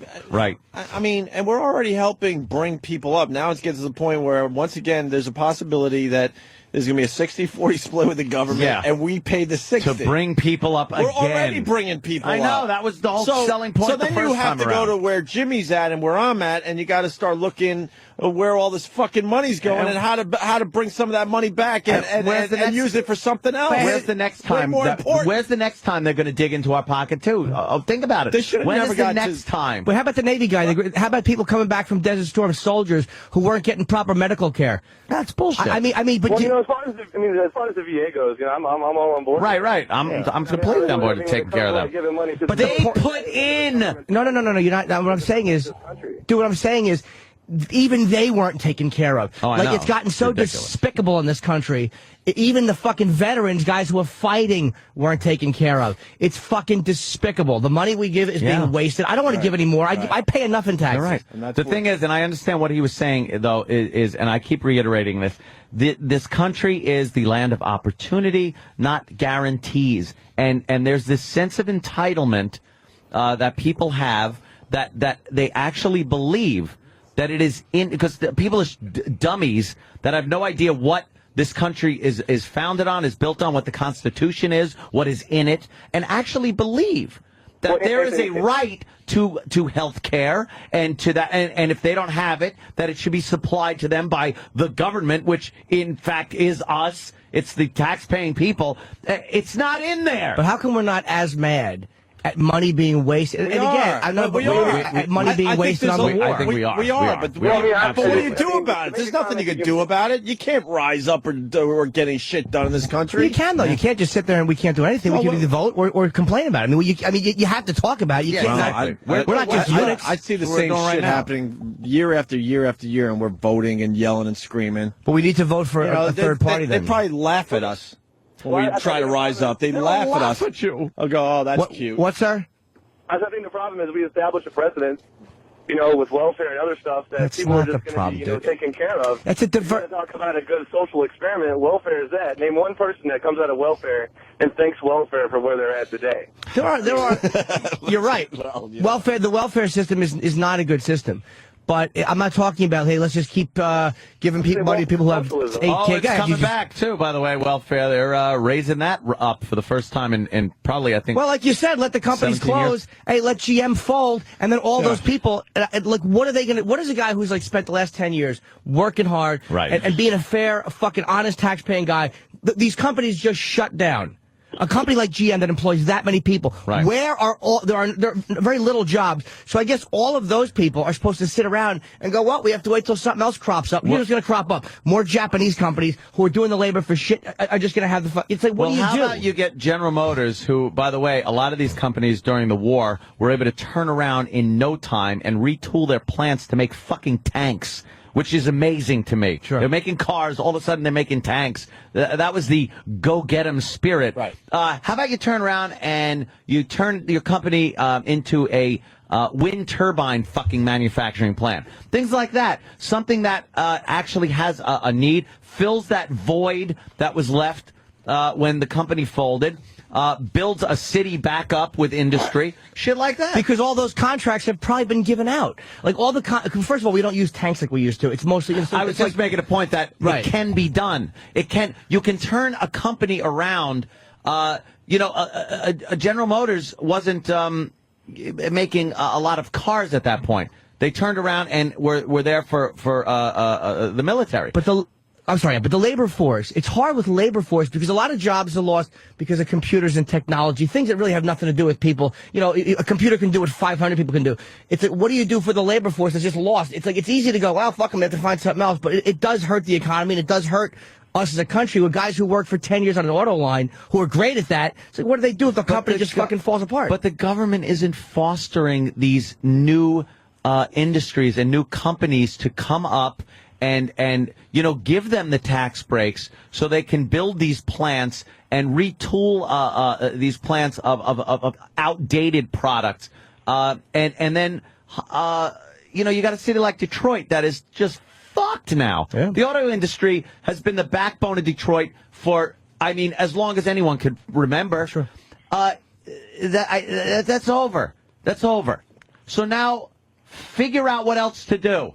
Don't just sit there and put your hand out. And I'm not talking about the people. I'm talking about the companies. Don't just sit there and put your fucking hand out. Think. Have an executive that comes up with a fucking idea that goes, we need to now do this. You make enough money. It's now a drastic change. Let's do this. Then we can hire people, bring back a city with a brand new industry. But the executives were there, and they didn't do that. Exactly. You're right. The executives paid each other big bonuses and watched people losing their jobs. And some of those people you see on food stamps are fucking leeches. And other ones, you know what, are probably ex-auto workers or people who did work. Right. Oh, yeah. Well, that's what, what Anthony was making that generalizing point. Everybody. You know what I'm saying? It's like, that's what's frustrating. It's like, and I'm not saying, man, the rich people are terrible, but it's like, after watching what's happened in the last year, but the headline it does disgust me. The headline is enough is enough. I mean, you understand you got to help some people if you're in a position where you're making a lot of money and doing very well. I understand that. Get the fuck out of my pocket. It's like enough. We're to the point today. Enough is enough. That's it. I feel that way. A 60-40 split is so ridiculous. You're right, but I feel that way about the bonuses that were paid out. So ridiculous. All this money was given to these companies, and these scumbags just gave it to each other. They're no different than radio executives or anything else. You're right. We gave them fucking millions of dollars of our money. Well, the money we look at, we can play, oh, look at that bitch, she's got too much bling on. But the bottom line is, that fucking bitch isn't taking $75 million in bonuses in a company that went into the toilet and begged for government money. But there's 75 million of her. It's the same person, though. But that, to me, she's fucking person. They're annoying. Really it's the same person. It's people that take advantage. Take advantage of the situation. Taking advantage is one thing. She was taking advantage. That was ridiculous. But she's not a fucking predator like these fucking guys who know the way the system works and are milking the system on purpose for millions of dollars. Some people know how the system works, and they're taking advantage of what's being handed to them as well. Yeah, but I don't look at somebody on welfare the same way as I do somebody that fucking got paid $40 million extra in a company that is begging the government for more. It makes me fucking sick. Let's go to Mike. Mike, multifaceted problem, Jimmy. Yeah. How you doing, guys? Hi, Mike. The show. Listen, I'm an intern at a hospital in the South Bronx, one of the poorest congressional districts in the country. And Jimmy, I'm a big fan of yours, pal. You're definitely on target with some things, but Anthony's 100% right. You have to go into these poorer, so-called poorer neighborhoods. I mean, people are wearing Rolex watches, driving Escalades. You're not. No, hold on, I'm not disagreeing with that. I don't think. I'm not some flaming liberal who thinks poor people are just victims. I'm not talking about disgusting abuses of the system like that. I'm not talking about that. But the abuses of the system more outweigh the likelihood of people getting appropriate benefits. I have 14-year-old kids that are pregnant. I have a woman that's actually on her 12th child, and she's in her late 30s. That's terrible. It's disgusting. Of course it's disgusting. How am I wrong about anything? I'm not saying that that's right. That's sickening. But Jimmy, just let me also explain that this welfare and wealth care, I'm writing prescriptions for Tylenol because people don't want to pay $3.95 for a bottle of fucking Tylenol. Hanger tax. That's what I'll pay. A hanger tax. So, all right. So, what's the answer then? Anthony, I'm with you, but dude, slow down. I just want to say, what's the answer? People are so used to getting things for free. It is expected now. What is? Yes, you know what, dude? I don't disagree with you. To a point. I do too. However, there are other people on the flip side that are used to getting $30 million extra a year, and then when the company goes in the toilet, they still want $30 million extra. Right. And those people lately, hold on, dude, hold on. I am more frustrated with them as of late, because I think that the people who want you to write a prescription for Tylenol, who leech off the system, are irritating and annoying. But the people who are taking $30 million extra, those are the people I like to see attacked with fucking rifle butts. What do you suggest? What do you suggest? What do you suggest? Can I ask you one question? No, I would like to know what you suggest. Why was that money given without restriction? How come you're able to restrict cigarettes to $11 a pack, and you're handing money out in buckets to these executives? What do you mean? The government, why was it given out like that? Billions of dollars given Exactly. to the auto industry without restriction as far as they were able to give a $30 million bonus to one individual. And I want to ask you one other thing. Hold on, can I answer one at a time? Because you're on a roll. One at a time. I think the reason that was done is because there's a flaw in the system. And I think what happens is if the government steps in and says, we're going to give you money, and this is how you use it, then the government is accused of overly interfering. So what happens is they give the money, the company gives bonuses which outrage everybody, and then we find out they gave out more, and then they come back and ask for more money. And then the government says, we'll give you more money, but we have to dictate how you spend it. So it's like, what's the proper way to do that? Let me ask you one other question. Why just answer that one? I'm sorry to keep interrupting. What about tort reform? How about if a doctor I agree. performs an illegal operation, is charged criminally instead of civil penalty being awarded? I agree with both. I think that tort reform is absolutely needed. I think people have to have the right to sue, but I think tort reform is certainly needed. You're not going to get me siding with a bunch of lawyers who are just kicking sand in each other's face. And I think tort reform is absolutely needed, but that's not the entire problem. But James, just let us remember the first George Bush wanted to put a cap on lawsuits, medical malpractice lawsuits, about 15, 20 years ago. Yep. Sure. So this has been a problem since then. And this rushing through of this health care plan by Obama is nothing but a used car salesman's trick. Let's get it quick. But how am I wrong, dude? I'm not saying that I want that to happen. You think I don't want more of my money taken?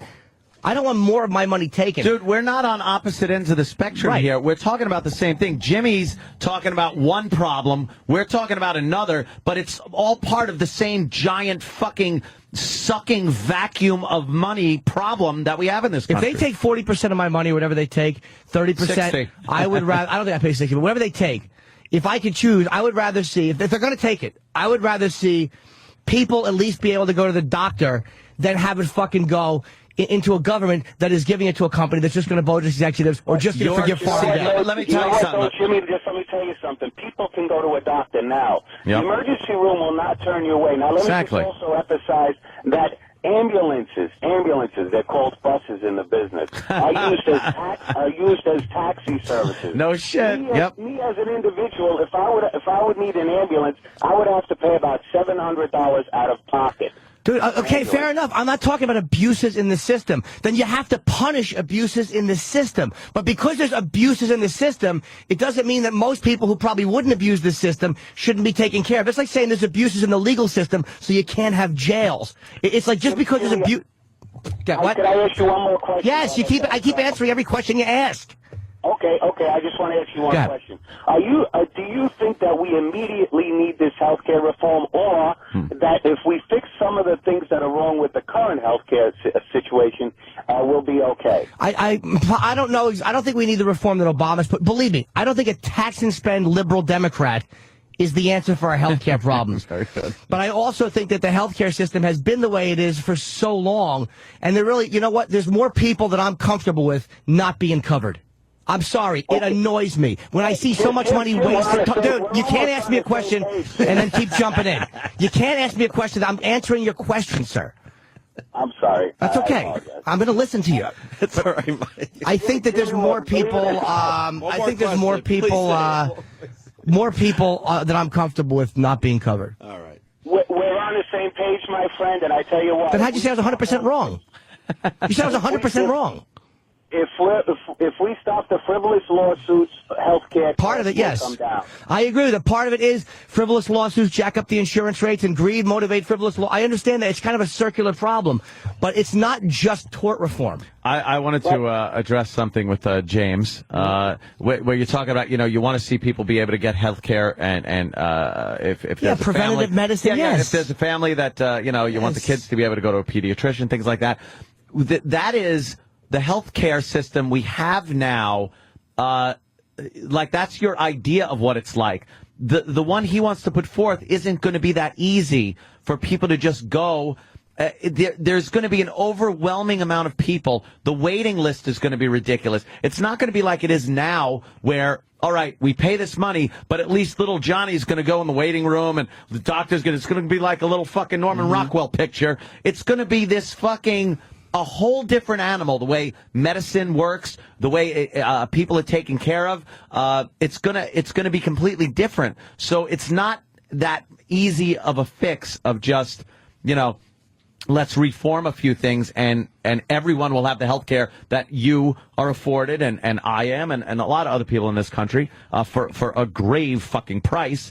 But it's going to be a whole new animal. Look, I went without it for 10 years, so I know what it's like to not have health care. I went for many years. I went for my 30 now. I would bet half my life. My 20. Yeah, you know what? I might be on that close boat to too. half my life. Exactly. So I went a long time without health care, and I know people that don't have it. You just and roll it the sucks dice. if you get sick. It sucks Yep. if you need a fucking a tooth out, or if you need a fucking. I put a drill something screw fixed. in an abscessed gum once. A drill screw. Because the insurance companies, and this is what Sicko points out, and he's right, this is where Michael Moore was right, is that a lot of people who work for the insurance companies, their job is to turn you down. Their job is to find a reason to not honor the insurance you have so they don't have to pay for procedures that they don't deem absolutely necessary. That shit is so here it is, definitely going in on. good faith, you work a job, you pay into the pay your system, premiums, and these fucking vultures are trying to find a reason to not honor the not arrangement pay you her. have. Obama should do a little focusing on that type of thing. Exactly. Yes. That's all part of the problem. I'm so with you with all that. I don't think we're in any disagreement on that one. No. That needs to be To me, taken care that of. to me is a much more angering, vulturish mentality than some fucking dummy who's eating too many Funyuns. I don't care about the Funyuns. I mean, I care about the Funyuns guy, and that's huge. What I care about is enough, like Opie said. Well, enough is enough. And we get gotta- your fucking hand out of my pocket. And we got to look at the people that are taking,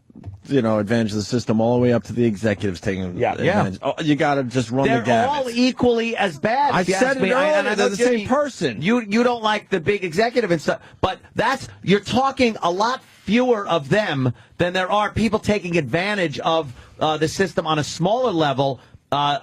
These social programs.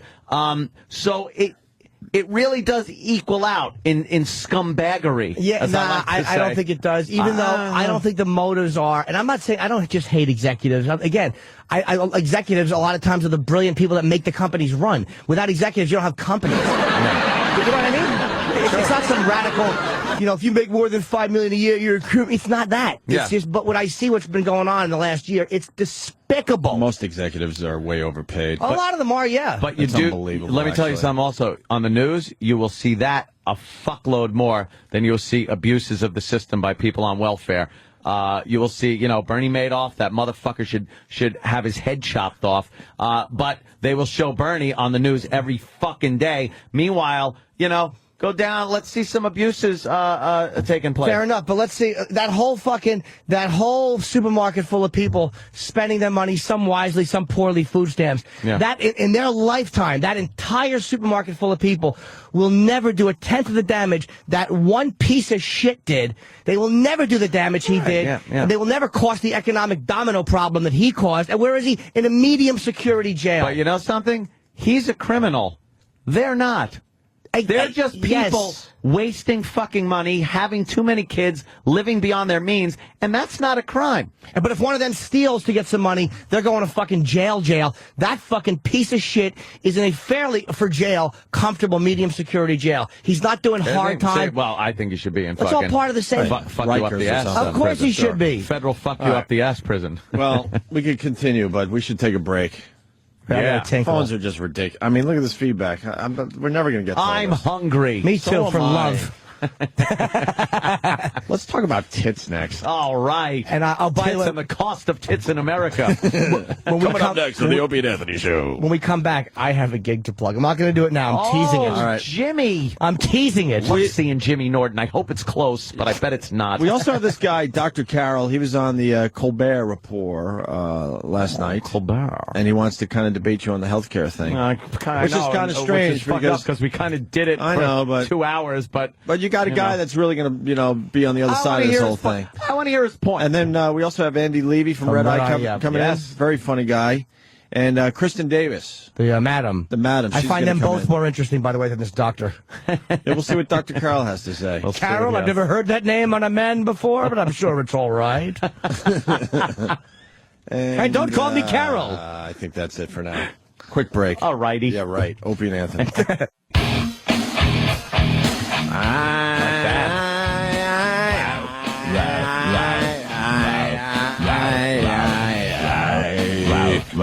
I was hanging with Jerry Cantrell and Sean Kinney yesterday, Anthony. It's too bad you don't live in the city. You could have came back. No way, no how. No way, no how. You could have came back to Sirius XM and you could have, done some time with Jerry. That would have been well worth the fucking 8-hour drive home in rush hour.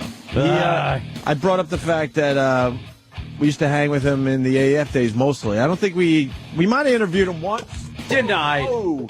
We might have interviewed him once when we were at NEW. I'm not really sure about that, to be quite honest. But AF days, we hung with him a few times. And he remembered us, for real. Yeah. Because know who he brought up? Dave Douglas. Of course. So I'm like, okay, you do remember us. He goes, of course. Right. Dave Douglas. And I could have went to the listening party for the new Alice in Chains album last night. I have a tough time calling this an Alice in Chains album because I'm a huge Lane Staley fan. I know Anthony's a huge Lane Staley fan, and I do know Jerry Cantrell sang a lot of the songs and harmonized with Lane Staley. Yeah. But it's kind of tough to go on when Lane Staley was, I think, the voice of Alice in Chains. It's just there's one of those unique voices that's very hard to just throw a new guy in. Some bands you could do that. You could throw a new guy in. It's like, oh, the guy had kind of a raspy sound, so you do this. But his was really unique, and just all that fucking heroin pain and shit was all in there. And I wish Jerry and Sean and the rest of the guys nothing but the best, but it's just a little weird for me. That's all I'm saying. Yeah. But, I mean, it also should be said that Jerry Cantrell pretty much wrote all of the Alice in Chains material. Yeah. Lane Staley basically just sang.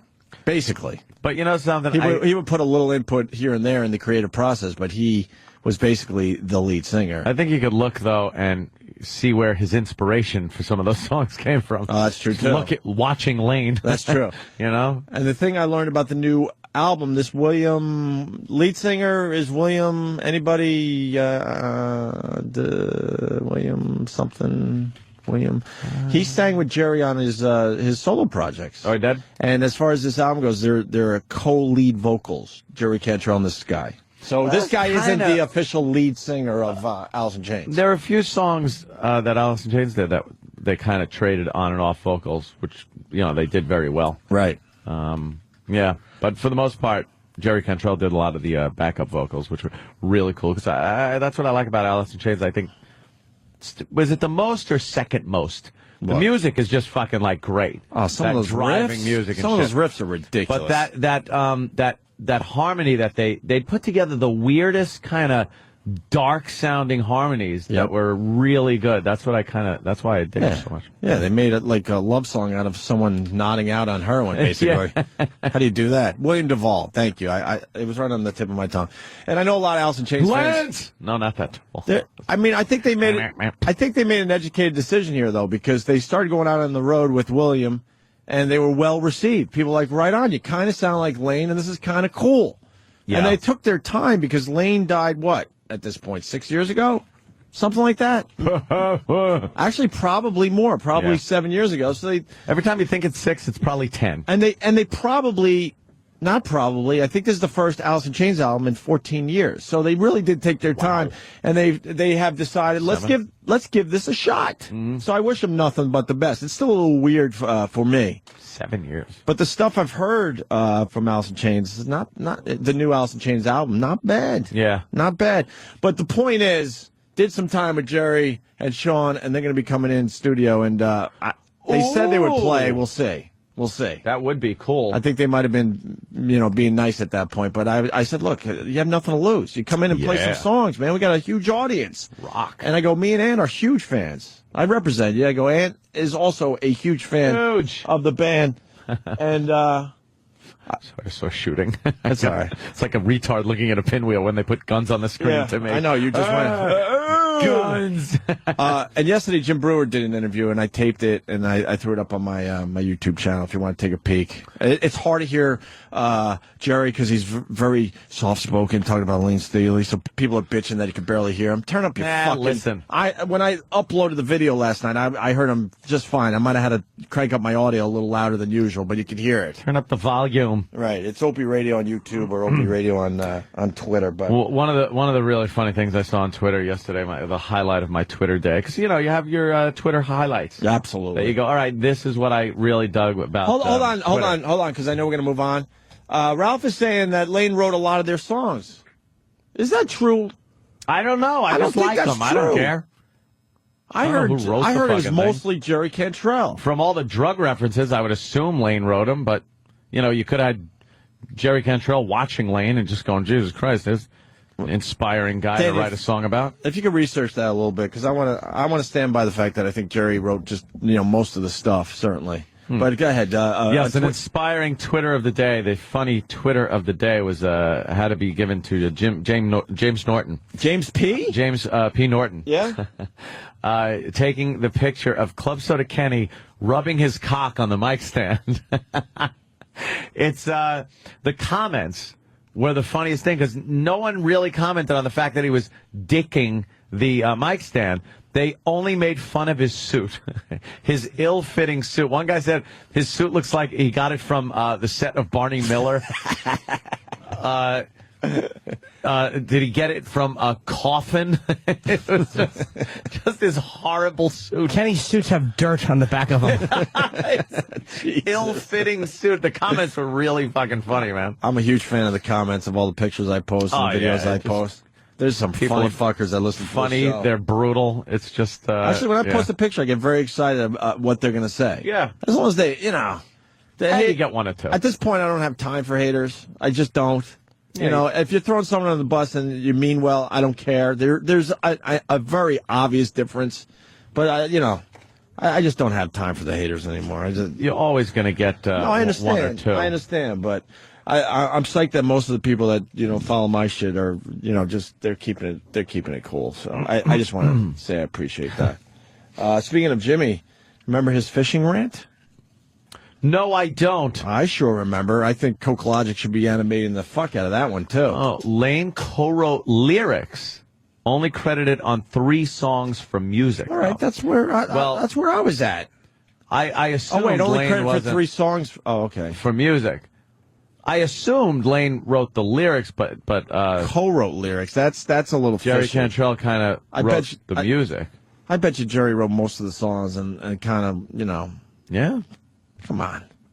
Oh, there's so many great Lane drug songs. Could you study a little further, Danny? If you wind up dying of an OD like that, and you listen to Alice in Chains songs, you're like, I should figure that out. So Jerry wrote just about all the music. Jerry, yeah, and probably right. Some of the other guys helped out with that, and then Lane co-wrote the lyrics, which means Jerry was writing the lyrics. Well, they would sit there and just kind of hash out a few things.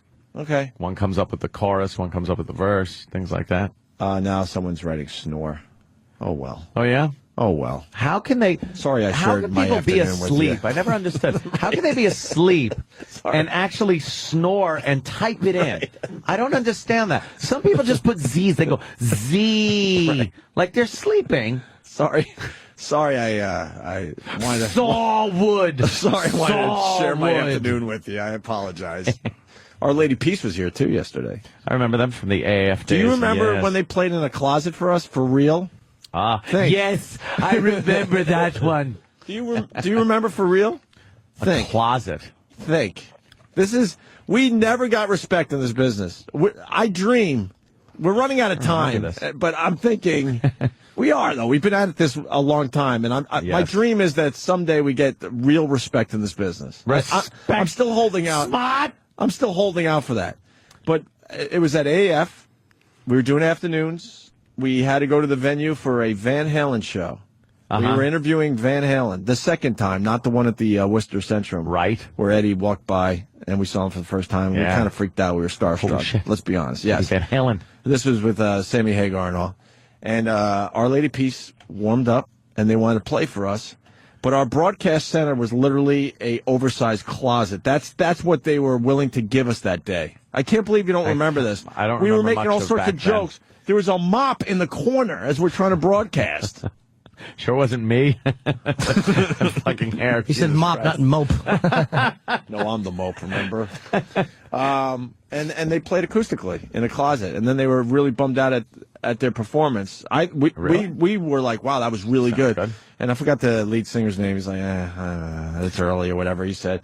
And I'm like, look, man, we're doing this in a closet. I think for a closet performance. This is pretty damn good. I was in a complete alcoholic daze back then. I really don't remember. You don't remember this one, huh? No, I was trying to keep certain things out of my head. See, that's why I got to write most of the book. You don't remember a lot of the stuff. I remember good things from a long, long time ago, like when I was 5, and then it gets hazy. Oh, Uncle Paul. He was such a good boy, Anthony. Yes. Oh boy. Always loved the lollipop. And it gets hazy. Yes. You guys suck. Play more Spin Doctors. Ooh. Oh boy. Now we got Spin problems. Doctors. And yes, Jerry Cantrell also had his drug issues, major drug issues. He was going down the same road as Lane was. Not quite went to the end of. Lane's, I think. Well, Lane went to the end of the road, and Jerry was able to get off the road before the road ended. Yeah. Fishing is not a sport. Remember that? I certainly do. Derek and Steve put a little something together based on Jimmy's brilliant rant that should be animated by Coke Logic. What are you waiting for? Love it. Coke Logic. Blow off all your other projects. I've been following your tweets. Enough. Busy man. Enough with all these projects. Stick to one. Making animations for our show. That's all we care about. For no money. For no money, by the way, yeah. Attention anglers, still convinced that fishing is a sport? Well, renowned sportsman James Norton presents the ultimate cure for your delusion. How smart do you have to be beat this animal psychologically? What a dumb animal the fish is. Introducing Fishing is Not a Sport, you douche. Not a sport. It's not a sport. Go in the water with your fist and punch the fish. That's a sport. You're standing in a fucking boat. It's not a sport. You have a hook and the fish has nothing but hunger. This collection is presented on 9 full-length, high-fidelity audio cassettes and will thoroughly convince you that your leisure activity is a colossal waste of time. You and some other jizz bucket in fucking waders and a big gut standing there in 10-degree water drinking Pabst Blue Ribbon trying to hook some asshole fish. You're not a sportsman. You're not out there sporting. Despite what you may think, fishing is not a battle of wits. It's not stacked equally between a dumb fucking fish who has been doing the same thing since dinosaurs were shitting all over Manhattan. Do you understand? That fish was no smarter when a Tyrannosaurus was shitting on 70th Street and Broadway. Put down that stupid fishing pole and pick up your copies of Fishing is Not a Sport, you douche, narrated by James Norton. I'm just letting you know, you're not a sportsman. I like it. Sportsman. Talk to my brother. He's a marine biologist, and he doesn't think fishing's a sport. No? No. Although he would know. Although he just, him and his son Carson caught a 48-pound striped bass. That's a biggie. That's good eating. That's a biggie. That's what you got to say when people either hunt or catch something fishing. Yeah, that's a biggie. That's good eating. I saw the pictures. I was like, holy shit. Yeah. That's pretty fucking cool. Lane wrote most of Dirt and a bunch of jug songs. And another guy saying that Jerry wrote probably 90% of the songs. I think that's what it is. Yeah, like half and half? No, 90 is not half and half. No, it is with the government. Oh, I see. You're using Obama rules? Yes. All right, moving on. Other things happen in the world. Steelers quarterback Ben Roethlisberger accused of raping a woman. What the fuck is this about? Rape. He's a big sports star. He shouldn't be raping women. You know, football Is this going to be a players, misunderstanding, Jesus you think? Christ. Jimmy, misunderstanding? I didn't particularly like her story because she didn't go to the cops. She's just suing him. And maybe I don't know. Really? Maybe looking for a payday? I don't know. Or maybe she was scared to go to the cops. You got she was an employee. You got to she said she was represent afraid that of being angle, fired. too. Right. Which may be true. But I didn't like the way she described it. That to me does not sound like some kind of a violent rape, and then a year later she shows up. I just don't buy it. Super Bowl winning quarterback Ben Roethlisberger of the Steelers is the recipient of a lawsuit from a woman who was accusing him of raping her last summer in his penthouse hotel room in Lake Tahoe. Roethlisberger's attorney adamantly denied the allegations, pointing out the woman who was working at the hotel never went to the authorities. But the alleged victim, who was seeking $440,000 in damages, contends the Harrah's Hotel and their top executives went to great lengths to cover up the incident, adding she feared she would lose her job. The Steelers and the NFL commissioner said they were looking into those allegations. Jimmy gave me some advice a long time ago, and I laughed at him when he said this. And I think Rich Voss has said the same thing. When you bring a woman, to your hotel room, whatever, You make sure everyone kind of knows in the lobby. Yeah. Especially on scene. Especially on the way out. And I'm like, what? You're paranoid, Jimmy. Come on. I got that from boss. You're paranoid.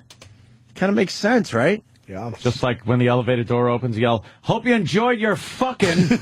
Yeah. And then she says, "Yes." What was the advice, Jimmy? You're like, when you're walking through a lobby, you stop off at the desk and ask them a question for a wake-up call where they can see you and the girl kind of happy together and joking. Right. Because a lot of times women, and it's not paranoia, a lot of times they'll have a regret about acting like a whore, or their boyfriend or husband finds out and they're going to make, you know what I mean? They can file false charges against you.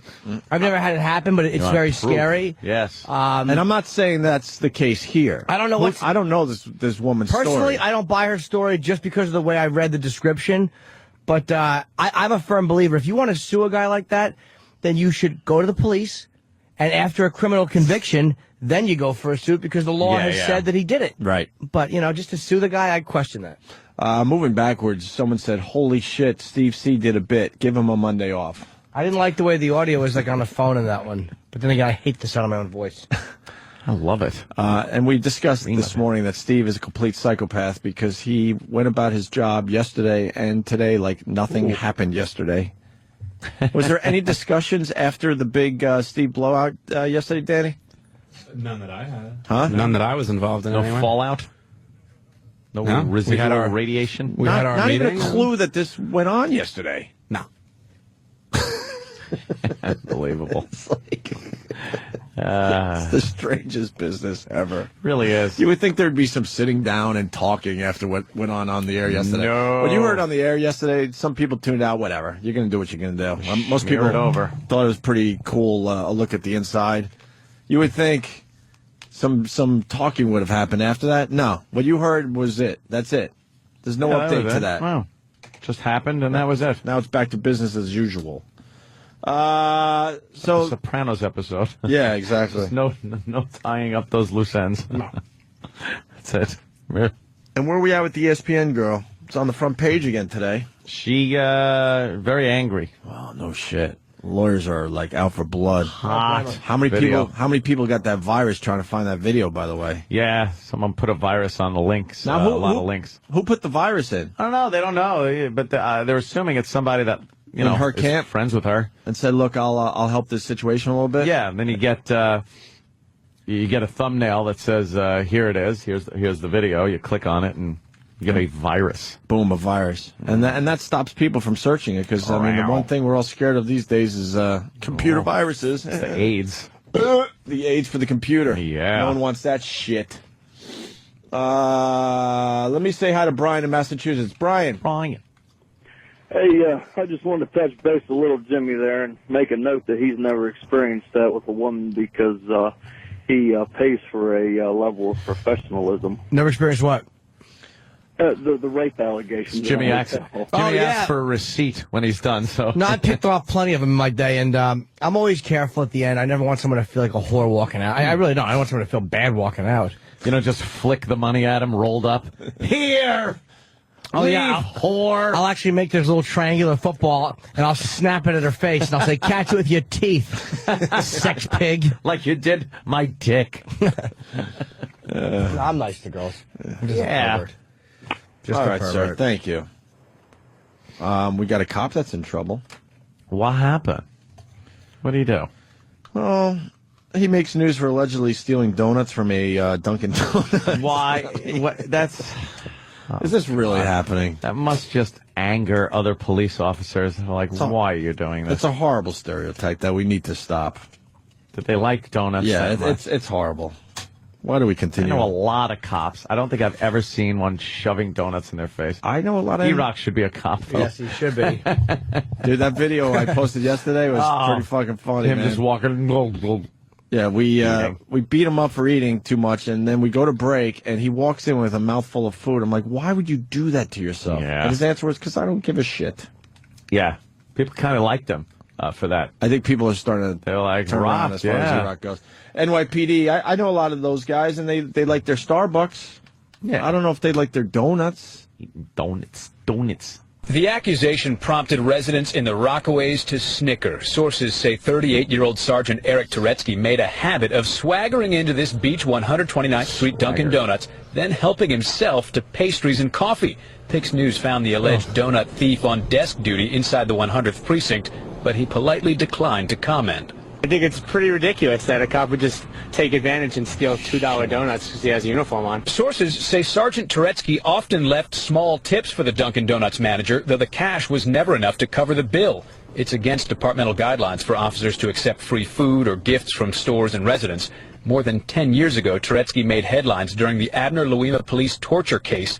Back then, the accused donut thief was one of the whistleblowing officers who identified Justin Volpe as the crooked cop who sodomized a Haitian immigrant. If found guilty of plundering pastries, Turetsky could face official reprimand or loss of vacation days.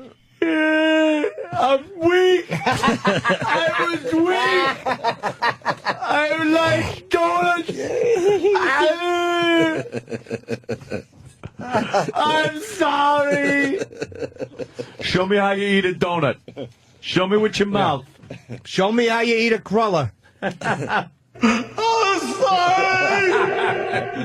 I did so many bad things. I tried to do the right thing, but I'm weak. I'm so fucking weak. Listen how much he loves the donuts. Where do you put the donuts? Come on. Show me with your mouth. See? Where were you tonight? The Kit Kat Club? Kit Kat Club? That is so fucking sick. He's just jacking off next to the door. Yeah. Show me your mouth. Let the fucking cop have a few donuts.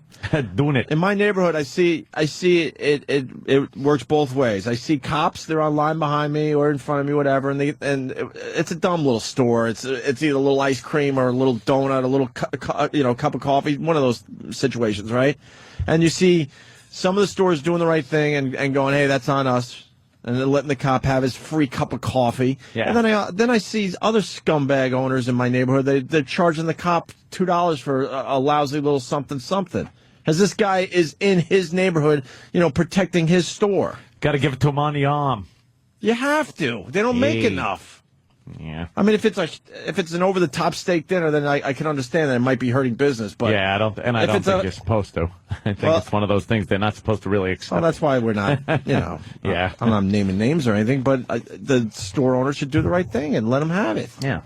They're not asking for it, but you should just go, yeah, that's on us. Thank you. Have a nice day. Watching the girl on the fucking Bad Lieutenant show with her mouth how she sucks a cock. While he jerks off on her fucking driver's door. And the other sister is there in the passenger seat showing her ass. She has her pants pulled down, showing her ass. Goes, show me your ass. And then he's just jacking off at the window, saying, you like that cock in your mouth. He was a bad lieutenant. He was a great lieutenant. Hey, I'll tell you, what do you think? Comes on the side of the car. Fucking rain will take it right off. Dude, why did he put it in her mouth? That's what I would have done. I don't know. That would have been a little too much. So many bad things. Yeah, he's trying to keep control. Right. He looks very unpleasant and angry. Oh, he was so angry. He's just like grunting at her, and then he just comes, and then he just gets in his car and drives away. He's all like embarrassed with himself, I think. He gave her a fucking, he gave her a break. It's kind of hot. That is a pretty hot scene. It's phenomenal. She's kind of doing the fake blowjob in midair kind of a thing. And then there he's doing his cum shot. The worst scene is when he's totally naked with his arms out, just going, doing that crying thing he does the whole movie. I got to see this movie again. It's been a while. Oh, it's fantastic. I saw it last night. You know what I love about scenes like this is the girl doing the blowjob thing with her mouth, right? She has a family, and she goes, I finally made it in Hollywood. Yeah, I'm in a big movie. Harvey Keitel, by the way. I got a scene with Harvey Keitel. And then the family has to, tell their friends, our daughter is in this movie. Could you please not see it? She gives an air blowjob to the guy, and he comes on her door. And Daddy's sitting there going, well, God, is she really a good actress, or what? Or is this from experience? Yeah. I haven't seen this in so long. Yeah. Let's say hi to Curtis. Curtis, you're on the Opie and Anthony show on this fine Whip 'em Out Wednesday. Good morning, gentlemen. Hello, Curtis. Hey, I didn't know if you knew about this, but I just picked up a 40th anniversary special edition of Penthouse, and in their sort of look back section under the film, TV, and radio section. There's a picture of you guys and a quote from you, Opie, from 2001. Wow. What's the quote? Look at us. Do we look rich? We still go out and drink beer with our listeners. I take the subway every day. I want to lead as normal a life as possible. I don't want to end up in a gated community somewhere. Opie, January 2001. Boy. Well, who were those guys? Yeah, times have changed. I don't ride no fucking subway anymore. It's very dangerous out there. I never did. Now I got Kenny picking me up every morning. I never rode the subway, and I hate people. But I will drink with anyone. Awkward. Kenny cleans out my smoothie fucking cup every morning. Awkward. Oh my God. I used to commute on a subway, and now I get picked up every morning. Look at us. And it's not a gated community, but it's a well-secured building. By the way, it may be interesting to note that in this section, you are the only radio personalities in there. Oh, nice. You know what, though? I was drinking with listeners this past Saturday at F.H. Riley, so that continues to this day. Well, thank you. Self-interest there. Oh. Well, that was the only reason. You know, I gotta make sure these fuckers keep coming when I'm not there. I drink with the listeners when they come to my house unannounced. Right. See? We're still the same guys. Yeah, exactly. Thank you, Curtis. I'm going to have to pick that up. I did not know that. Oh, by the way, to kind of sort of burst your bubble on the whole deal, later on in the magazine, there was a big-ass article featuring all the penthouse pets that were been on Howard's show. Sorry. Yeah, I figured as much. Well, enough with the kissing of Howard's ass, really. There's other fucking radio guys doing very well and doing some fine stuff out there. Jesus, enough already. It's fucking annoying. Who? Let's go to Adam in Connecticut. That's a yellow fucking flag.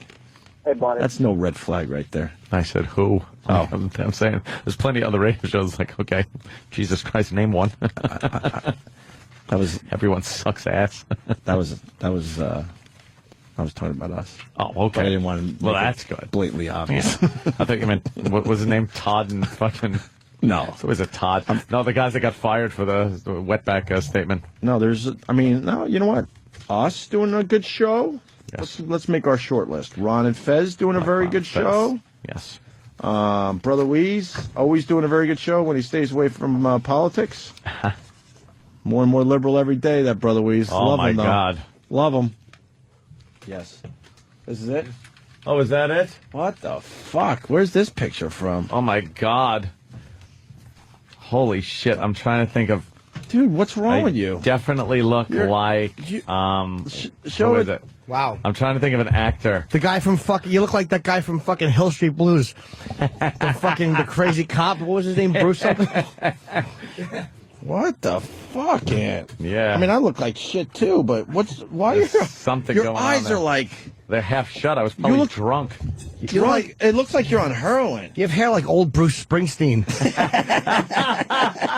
Yeah. What a creep. Oh, my God. I got to tweet this shit. Well, What a you're doing weird- your fucking kissing Garami mouth picture. I do it in every picture. I don't know why. You're right.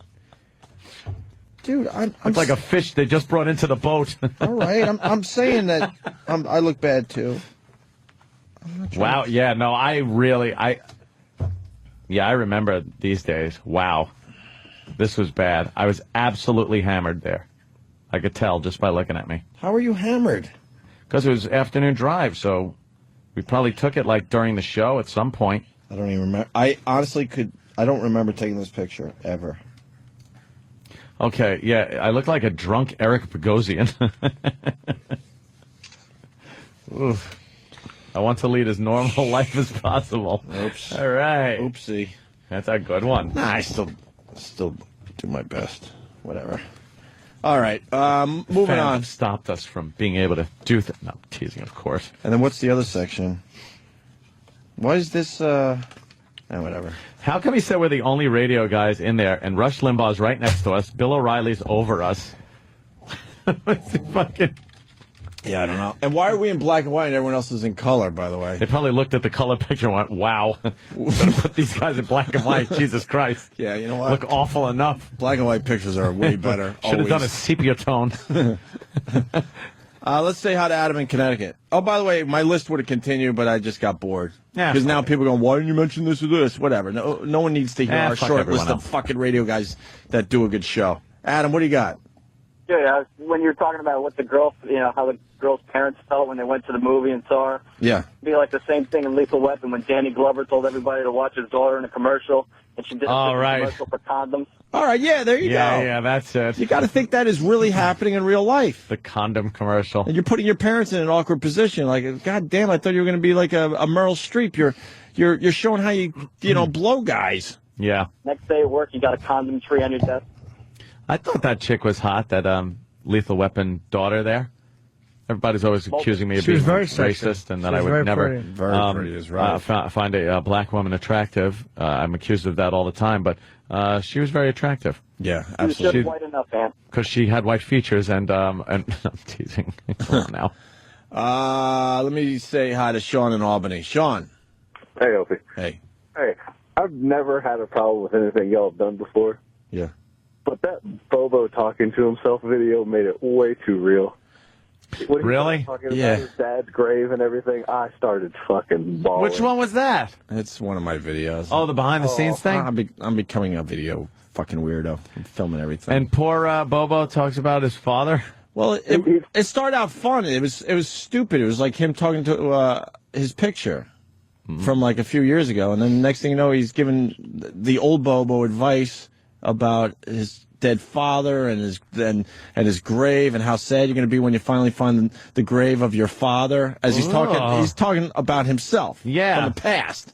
And you're going to be really sad because, it's overgrown and it's dirty. And I'm like, can I hear this? For real? Yeah. All right. We got it up here, right?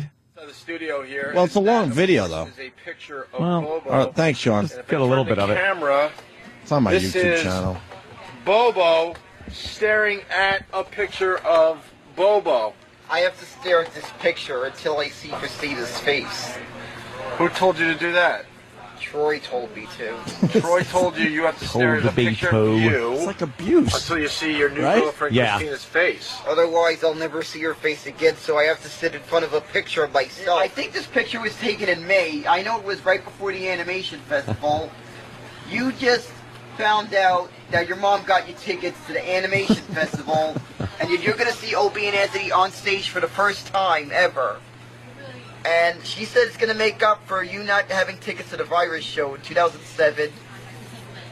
And you're going to be sitting in the second row. He's talking to his picture, I think maybe That's Opie creepy. and Anthony might end up seeing you on stage. No. I know you made E-Rock puke with a picture of a tumor that was removed from a dog that your mother used to take care of. And it made E-Rock puke. I remember it's going to creep out Stalker Patty, which I know you're going to really enjoy when that creeps out Patty. And Big A was cheering when he saw this. He's going to be cheering. You're also going to run some people from Philadelphia, but don't worry about those Philly fans. They have respect for you, even though you're a Met fan, but just remember, during the game, there are enemies during the game. Remember that. And you might also want to know that your father is buried in, I think it's Woodlawn Cemetery, not far from Republic Airport. That I know for sure. And please, when you see your father's grave, make an effort to clean it up, because no one ever maintained it all these years. My uncle forgot the directions of where he was buried, and that kind of upsetted you all these years. And you're going to be very upset when you see how it hasn't been maintained, his grave. As a matter of fact, the first time you see his grave, if I could tell you my past self, bring a hedge trimmer to that grave site. His grave sports almanac. Some OxyClean. OxyClean. And while you're at it, a little bit of a heads up. Might want to arrange for an encounter with Tippy Tom if you want to meet Tippy Tom himself. Because he's going to pass away. You're going to find out he died. He's talking to his past self. Tippy Tom. Tippy Tom. Which would have been freaking hilarious. And, while you're at it, a heads up. You're gonna have to show off your junk the second time you go into the Opie and Anthony show. You're gonna have to show. Just a heads up. But don't worry, it'll be worth it because you'll get virus tickets. And that's a picture of yourself. I guess I could say, look, I'm 2008 Bobo. I have no idea the Mets are gonna collapse 2 years in a row. I have no idea that I'm actually gonna get to go on the Opie and Anthony show. I didn't even know that I could go to that they had bleachers in 57th Street yet. I don't even have an XM yet at this time. I'm listening to K-Rock. My alarm clock goes off on my stereo, and I hear every single morning it goes off. And even on the weekends, I got a program to do that for my iPod. Now, as a matter of fact, in 2009, I still Holy shit! Isn't that a great The pullback is fantastic. Thank you, sir. Oh, thank you. Yeah, he's 2 feet away from it. I pulled back, and you now see the whole room, and there's literally 12 people watching just him watching talk to him, himself. and he might as well be alone there. He's just concentrating on the picture of himself from the past, talking to it. That is fantastic. Thank you, sir. Well, yeah, I got some compliments on that one. Oh, Opie Radio on YouTube if you want to check it out for yourself. It's creepy. God damn. Did the father shit get to you or no? Because I don't know where you're at with emotions. It's not Bobo. It's not Bobo. It's just a dude talking about... No, I found it fascinating. It wasn't kind of like a... that doesn't get to you a little bit? Kind of a thing. No, it's tough to get to me these days. I understand that. Fucking... my emotions have just, like... They're gone? They really are just gone. I don't know. How are we going to bring them back? Although sometimes I could just sit there and feel bad watching a movie alone by myself. What movie? I don't know. These days, let me try to think. Shit. It's always the same old ones. Patch of Blue, Jungle Fever. Jimmy, bring back the comedy. Thank you. Because we're getting a little too silly. It is. There are certain movies, though, where I'm just kind of like, oh, God, no, that is pretty fucking sad and things like that. I'm scared to admit I saw a movie that, wow. I got to admit, I liked it, though. The 500 Days of Summer. Guy meets this girl named Summer. It's a relationship movie. Beginning and end, huh? I don't know what I want to say about it because... well, the title kind of gives it away. If it's 500 days of summer, that means they probably end the relationship after 500 days. Or do they? Do they give you the Hollywood ending? Yeah. All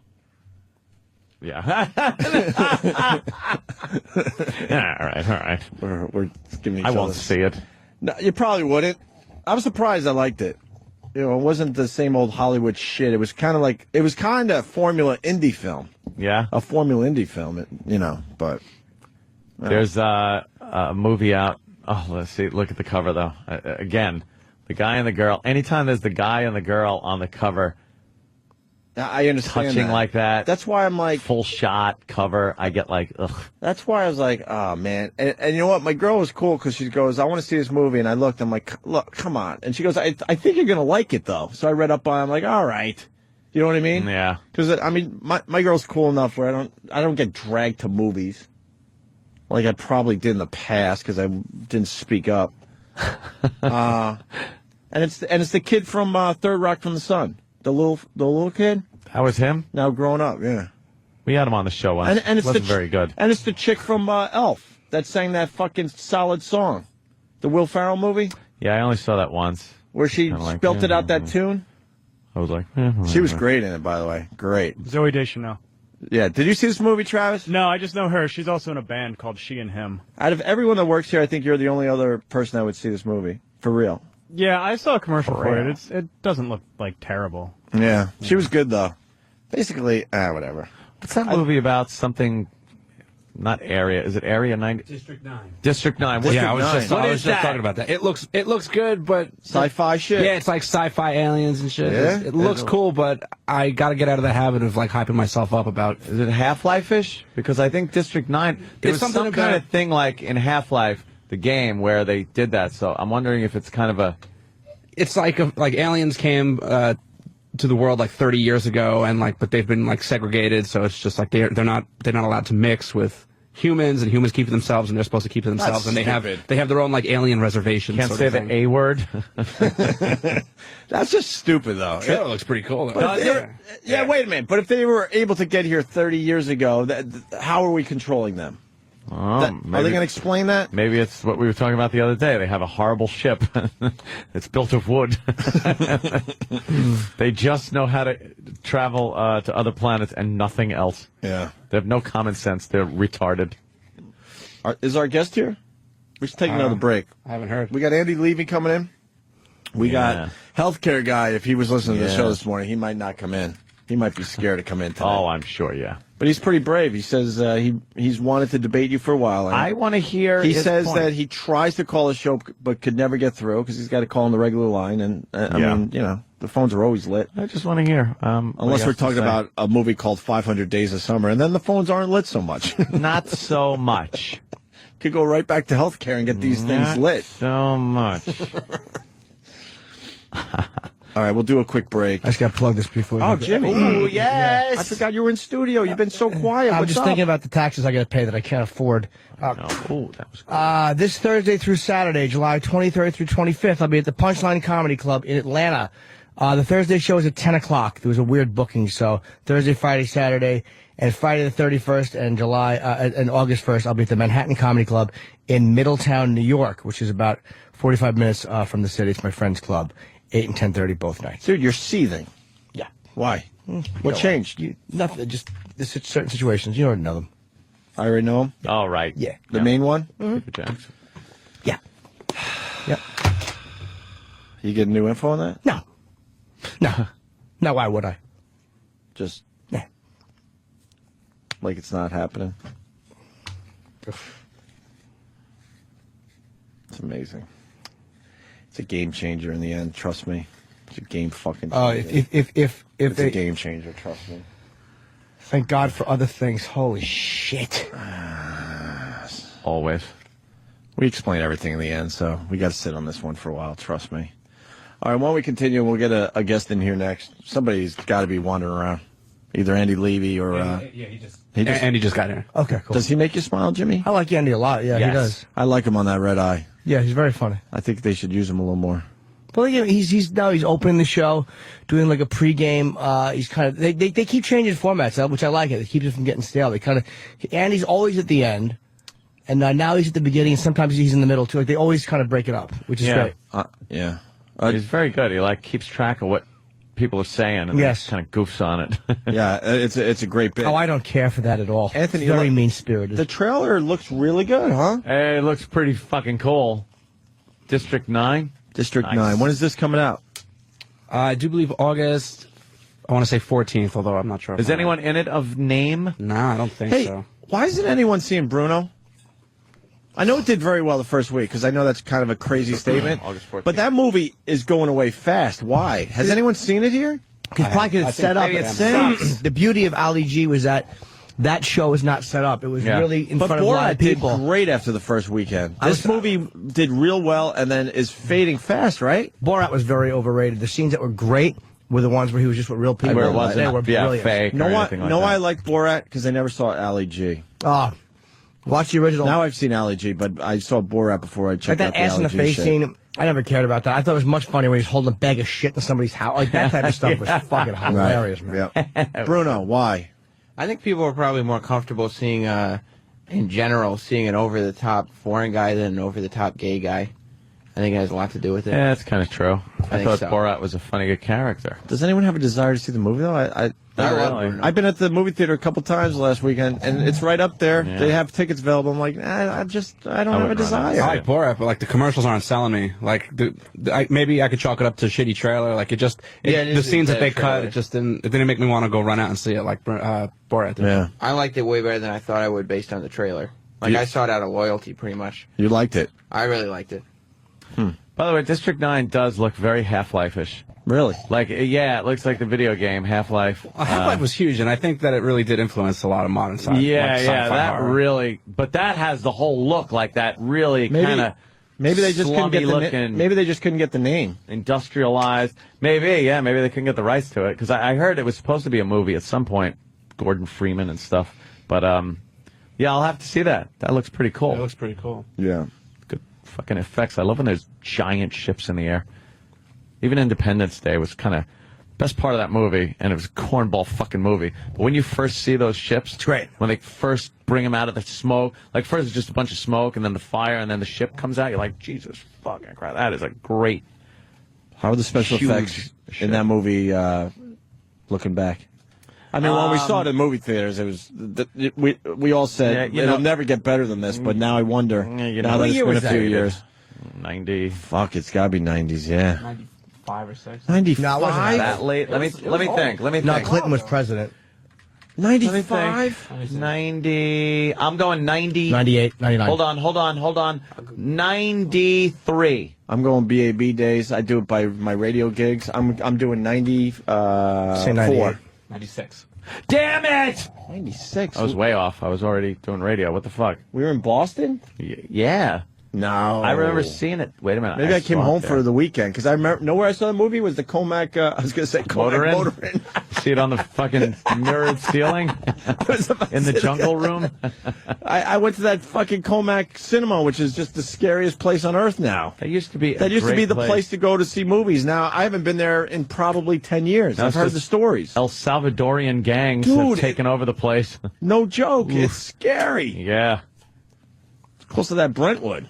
What the hell's going on in that town? Very scary stuff going on in there with some graffiti signs of gangs that I ain't even screwing around. Ixnay on that. No.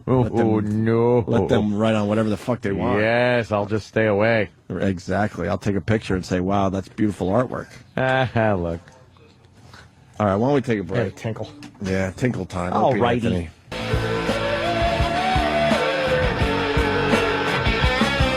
Oh, see, I like this song. Space Hog? Yeah. In the meantime. Opie and Anthony, Jim Norton, and Andy Levy for the first time on our show from Red Eye. Big fan, actually. Thank you. Big fan of what you do on that show. Sorry I'm late. I was on that porn.cop site. Porn.cop. Yeah. How do I, that'll take you somewhere completely different. Yeah, it's a bad combination, actually. That's the one that, Pete Townsend went to. Porn.com. I mean, research was staying in the front of his pants. Carrying glitters, helping him out. Making sure Jeffrey Jones didn't have any corrupt files. We were just talking about Twitter, because I follow you on Twitter, and I saw something last night on Letterman, which kind of, when things are kind of in the mainstream, and then you notice people are starting to catch on to it that shouldn't, and you realize it's done. I'm kind of feeling like that about Twitter. Because, Letterman started about Twitter? Well, it wasn't Letterman so much as his guest, who, goddamn, I was hoping it would just pop into my head before it really had to pop out of my mouth. Yeah. But it's, what's his name? Yeah, he was in that. Frank Gorshin? Yes. It's always Frank Kevin Spacey. Kevin Spacey. Kevin Spacey is sitting there talking about tweeting and twittering, and it just seemed like, oh, this isn't good. Because David Letterman's like, what are you talking about? This twittering. And then he goes, I know what that sounds like. Because he just went on and on about twittering and how he twitters John Stamos and this, that, the other. It was really like this long-winded explanation. And David Letterman goes, I know what that sounds like. And seriously, Kevin Spacey goes, what? He goes, a huge waste of time. And got a giant laugh. Letterman's on Twitter, though. Is he? Yes. You sure it's Letterman? That's probably his people. Yeah, it's probably his people. Most of us don't have 25 million people a night we can chat with. Yeah, really. Exactly. Let us chat to a few people, Dave. Yeah. To make the point.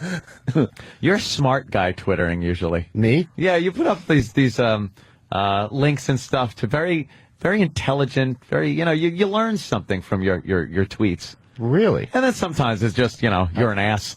You'll tell me I'm an ass. Are they thought-provoking? Yes, thought-provoking. Some intelligence behind them. There's some good shit on I like there. to take like a sideways look at the news sometimes. Oh, yes. Little skewed kind of thing there. Yeah. What do you like in the news today?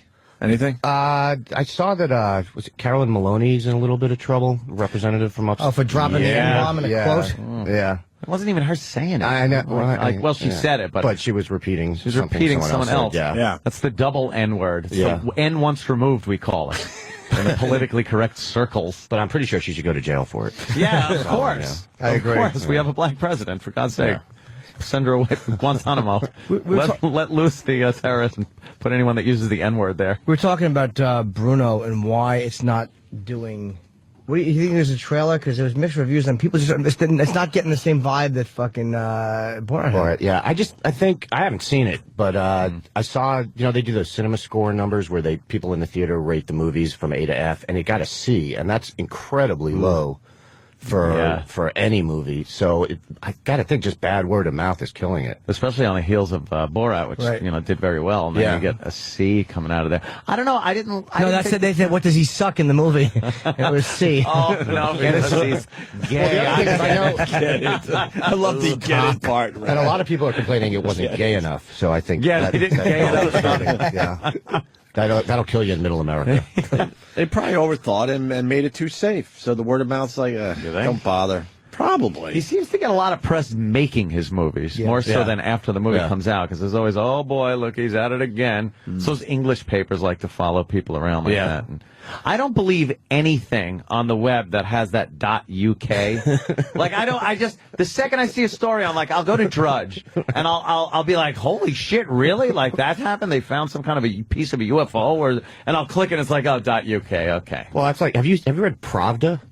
Oh, yeah, that's the Russian, used to be the state newspaper for the Soviet Union, and now it's just this wacky, bizarre website where everything is UFOs and oh my god, they went that way. It's like your old World Weekly News. Yeah, that's exactly what it's like. It's like the Weekly World News. Weekly World. Unbelievable. There we had the Bat Boy come to Russia. Bat Boy, very scary. And it's always like, Professor predicts that U.S. will be giant hole by 2011.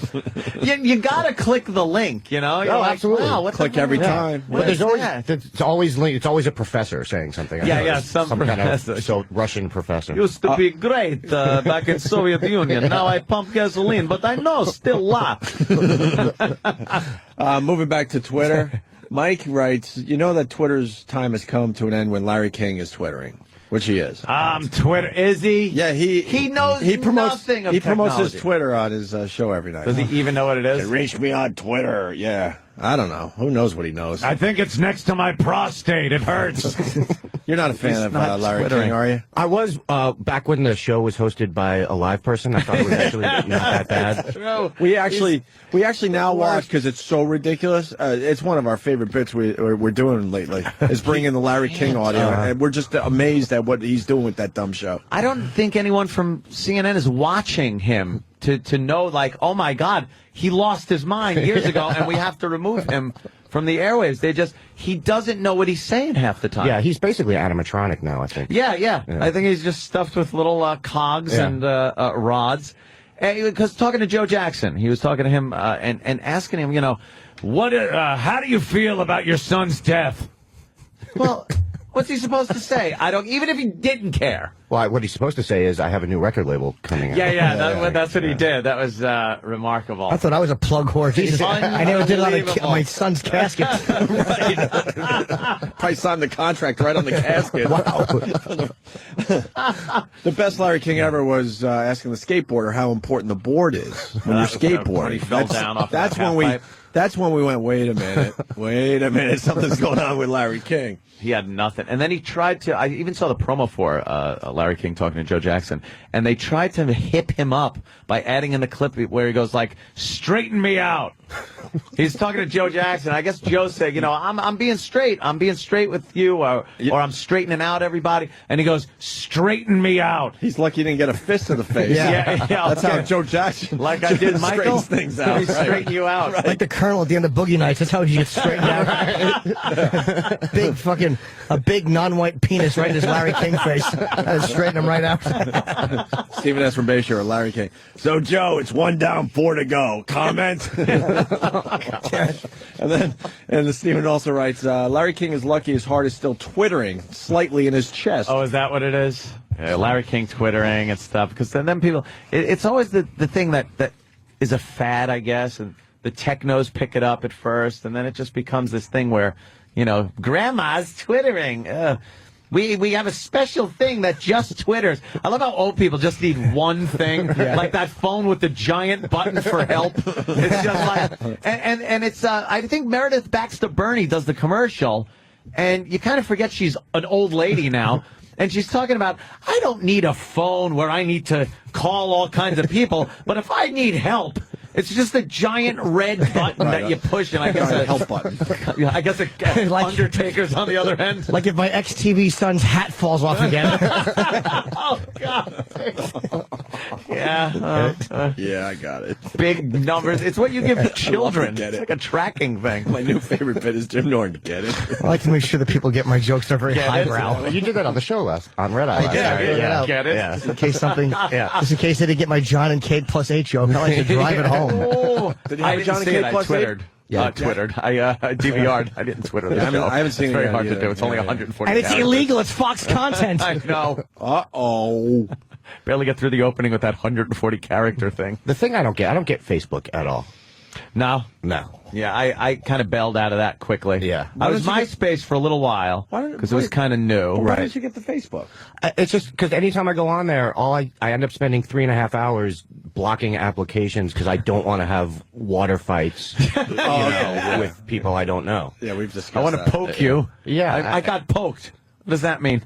Can I come to your house and shoot you now? I hate the pokes and the invites. The super pokes. Pillow party. No. Unless it's like the end of Cuckoo's Nest. That's a pillow party I want to attend. Facebook goes too far, and Twitter doesn't go far enough. Twitter is like this very weird, that needs to grow a little bit. I kind of like the give you a few more options. Twitter, I kind of like the simplicity. Just a couple more 140 characters, options. too. Like you what? gotta edit. Yeah. You gotta edit yourself. Yeah. Especially if you're posting a picture or a link or something. you got to do that first. I learned that. You type something out and it's like, all right, that's well worded. Now I put the link. Holy shit, it took away my letter. Minus 17 characters. Fuck. I'm like, this got to go, unimportant. Exactly. Punctuations. Fuck that. Well, people, if I take out the U, will CNT get the point across? Start removing vowels. I kind of like that, though, that you're limited to that amount. Called me a cant. But Twitter will blow it. You know they're going to add more characters. They're going to blow it and go, all right, now 160. And then you're just going to get people, because some people just bam, bam, one after the other, like you get 5 in a row. Because 140 is a little, short. I don't think they can. I think they're constricted by the length that a text message can be. It's something to do with with the phone companies. Yeah, you know what? That's a very good point. Huh. They'll split the letters up into two letters, one thing. Yeah. I have no idea. We got the health guy here too. What do we want to do? Oh, that guy? Yeah. No, he wants to debate on healthcare, on the healthcare issue. That's funny. And that's hysterical. Truth of the matter is, we spent about an hour and a half on it this morning. We go serious. We went off on it this morning, and now it's kind of odd to have him come in here. I was just like, I'll go home, play the tape of me this morning, and you can debate the tape. We're all kind of mixed on it. Like, I kind of feel like, it's gotten too crazy, but we do need to help some people. And Anthony feels like anybody who makes under 400,000 should be put down. All right, I don't remember quite putting it that way, but all right. Like a sterile farm animal. They should just be fucking electric bolted in the head. Get it? Did you get it? Because they're not producing anything. I'm just tired of the hand in the pocket and the 60-40 thing, with 60% going to the government and 40% going to us, the elite, rich, bastard. Oh, my God, I can't believe they actually used the country the way it's supposed to be and made something of themselves and attained what this American dream is supposed to be, and you're just punished for it. And I don't think having a 60% share go to the government and I keep 40%, which is then taxed every time I go to move it around or use it or spend it. I don't get your goddamn hands out of my pocket. But good news, the Naked Cowboy is going to turn this whole thing around. He's running for mayor. Yeah, he's going to be the mayor of New York City if he has it his way. Necessary to Walter air. Cronkite died. A week later, we got the Naked Cowboy running for mayor, and the news is taking this as a serious fucking story. He heard this story was going to be aired, and that finally killed him. Yeah, he said, "Fuck this." Every bit of credibility. He's in his underpants, and they're interviewing him like he's like a real candidate. Oh, he's like a fun celebrity. He's like a little local hero. I love the Naked Cowboy. You just see Bloomberg. I want to concede to the Naked Cowboy. Yes, I can, because the Naked Cowboy couldn't fuck up Broadway as bad as stupid Bloomberg did. What the fuck is that going on out there? I know. Is that ridiculous? I saw cars the other day It's a mall. parked in the middle of the street. Yeah, and there's a bus lane, and then you could park in the middle, and then there's tables. And the chair, they have folding chairs out there. It's like being at my grandma's 80th birthday party. Yeah, it is. Every except day. the music's worse. It's like a backyard party with exhaust fumes. It's horrible. And you went over the screwing up top. Traffic. It is bizarre. If a new mayor does happen to get in there at some point after this, he holds it like a pope. By the way, I think we have to say Mayor now. Mayor, yes, he's the Mayor. They'll open that right up. You can't. This Bloomberg is just him and his bicycle and his I take the subway. Yeah, it just needs to go away. It's easy when you got. Yeah, well, that ain't happening. He decided I'm going to have an extra term, and that's. Did he get it? He hasn't run yet, right? And he's got more money than God. He could do whatever he wants. How do you know how much money God has? He's loaded. How do you know? He's loaded. God lost a lot in the Madoff scandal. Did he? Was God on that list? Yes. Yeah. Poor He bastard. had all his money in futures. I don't even know what that means, but it sounds kind of funny. Yeah, I don't get it. I don't either. I really don't. I couldn't explain that one. Yes, I don't know if this guy healthcare guy. We booked him. We should probably have him in for a few. Let's make him talk about anything but that. Make him sit on the couch. Oh, yes. Talk about his suit. You'll be in the power position. Can we just ask him health questions like I have a rash? Yeah, that. I thought you meant debate things because I think it's just a rash, but someone thinks it's Lyme disease. No, I want to debate healthcare. But Jimmy said get it checked out. Get it? Yeah, I'm looking. I'm going on Twitter. He's too busy tweeting. No, I'm going to follow. I'm not. I'm just looking at people to follow. I want to follow Pat Philbin and I want to follow Big A. No, you don't want to follow Pat. Yes, I do. I followed Pat's Pat. an overtweeter. I know. I followed Pat for a while and Big A just had to get rid of him. Big A starts every morning with "Good morning, fellow Twitters." Oh, good. I like that. Yeah, I like a friendly beginning. It's a ray of sunshine. Welcome aboard. Pat's face shows up every 3 seconds. He's the loneliest man. I like Pat ever. I like his tweets. I don't like them at all. Where's fucking what's Big A's name? Big A. Big A. And then numbers. I know. Here's made a it guy. very hard for everybody. Maybe Very it's his professional. birthday that we're all supposed to. Got his eyes on know shirt. Something. Hi, sir. How are you? Very well. How are you? I'm good. Good. Why isn't his name on our list of guests today? Is he not Kristen Davis? No. Sorry to disappoint. There go all my questions. Well, that's about your body and health. You're a doctor, sir. I am. What type of doctor? I'm a pediatrician, but I actually spend most of my time doing health services research. Allegedly. Paul. A pediatrician. Yeah, it's Dr. Aaron Carroll. Don't swallow your gum. Myths, half-truth, and outright lies about your body and health. Now, I like the title because I was talking the other day. I used to swallow my gum all the time. Totally fine. But it kind of got a little sticky. In your mouth? No. Really? Coming out. That rarely happens. Your body's incredibly good at getting things from one end to the other. At breaking it apart in there. Speak for yourself, it sir. doesn't do. Yeah. You're trying to claim that the gum was a little sticky on the way out, and for real? Yeah. Come on. I swear. Is that a joke? It would last. I don't know what it was. Maybe I was. Were you blowing bubbles? Tar. Yeah. Blowing bubbles out my ass. That's what happened. Help me. I got a couple of times. I think it went clean through, and then during the cleaning process back there, it just kind of wow, it's a little gummy. It's gumming really up the works. Should not do that. Goes right through you. Yeah. Yep. Dr. Aaron Carroll, were you listening to our first hour today? I unfortunately wasn't. It turns out. I mean, I was listening a few minutes ago, so I'm sorry you guys already did this. Oh, well, it was okay. It was a doozy. We can, we could get into it. I just want to hear your point on, quickly, in one sentence, healthcare in the United States. It's absolutely terrible, and it needs major reform. Healthcare, yes or no? I would argue, though, probably even further than what you were talking about this morning. I'd argue that we should go all the way to single-payer health care. We'll give everybody basically Medicare. Everybody gets government Medicare. insurance. Everyone gets government insurance. Correct. And now the big question has always been, where does this money come from? Well, every other country pays far less than we do for health care. Every other country. And they all have socialized finance healthcare. This is actually conservative spending. It's just a little bit more. They probably pay far less for healthcare because we are a very litigious nation. The insurance companies, their rates are unbelievably high because of greed and the fact that there's so many lawsuits that it gets passed on us, and the quality of health care in the United States. You see a lot of these children that are born with deformities and whatnot are usually brought to the United States because the health care is very good here. So you kind of get what you pay for. We're a large nation, not, Okay, you're making a lot of arguments, so we should do them one at a time. All right.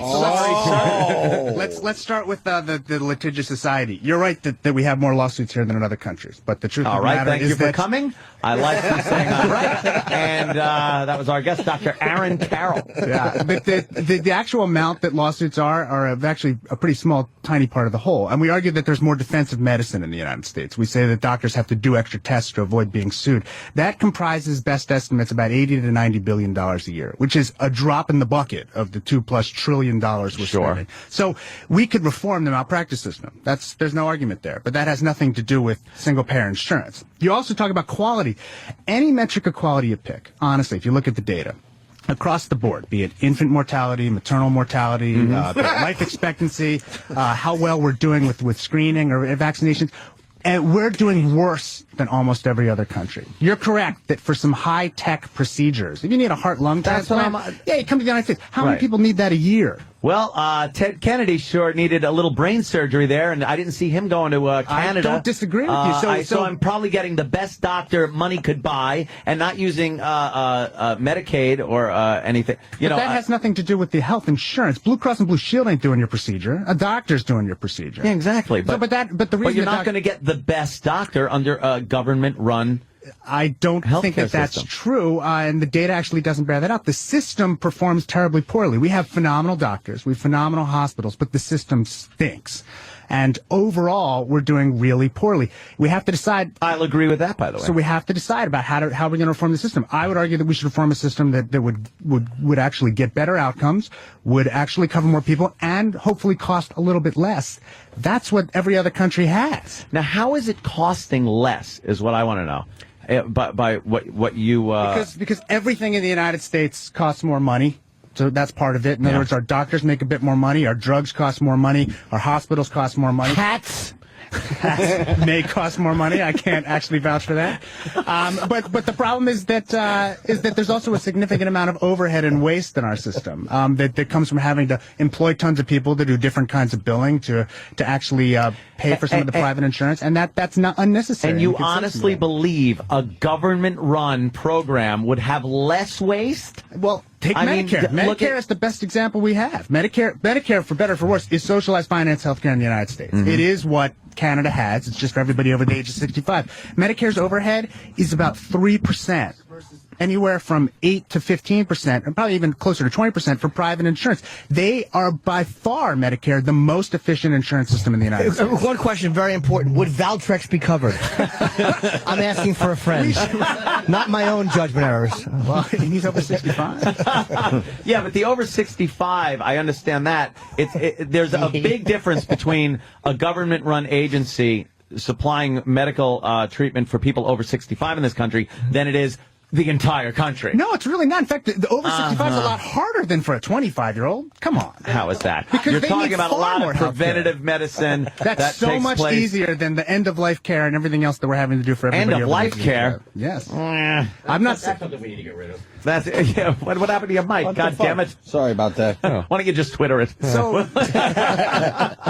So actually, I mean, there's no reason to think if we can provide it for everyone over the age of 65 that it won't work for a 64-year-old. Why can't we do it? I mean, everybody said these same arguments before they put Medicare in place. Then Medicare got established. There's no one running on a platform of Medicare's got to go. We're all very happy with it. Why can't we have it for everybody? Actually, the Naked Cowboy is running on the platform that Medicare has. Is he? He's going to lose. God, is he?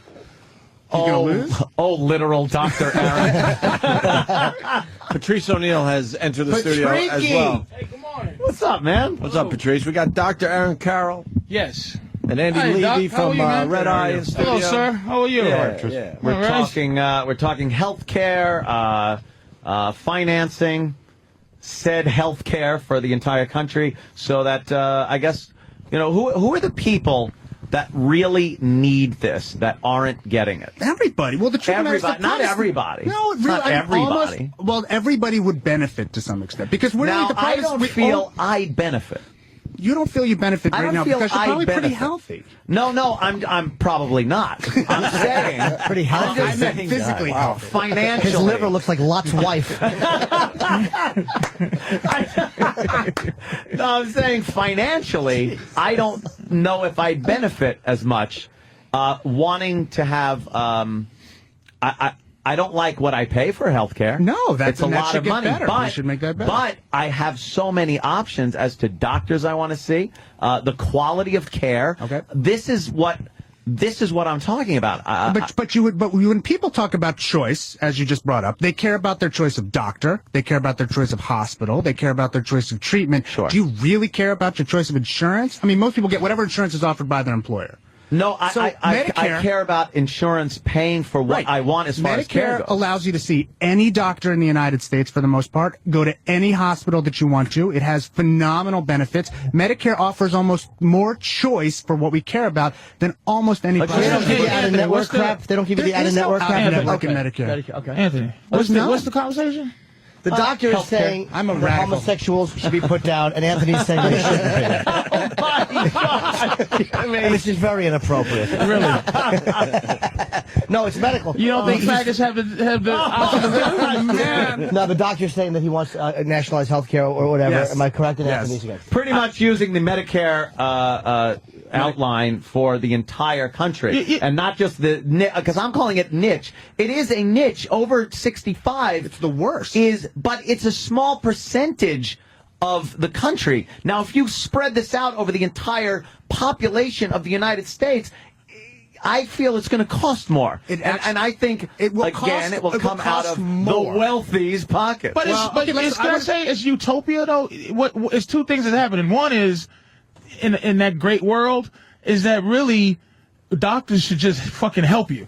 Like utopia, right? I understand. But in reality, though, the business sense, healthcare for everybody it's bad business to have healthcare be run nationwide. Because here's what utopia meaning.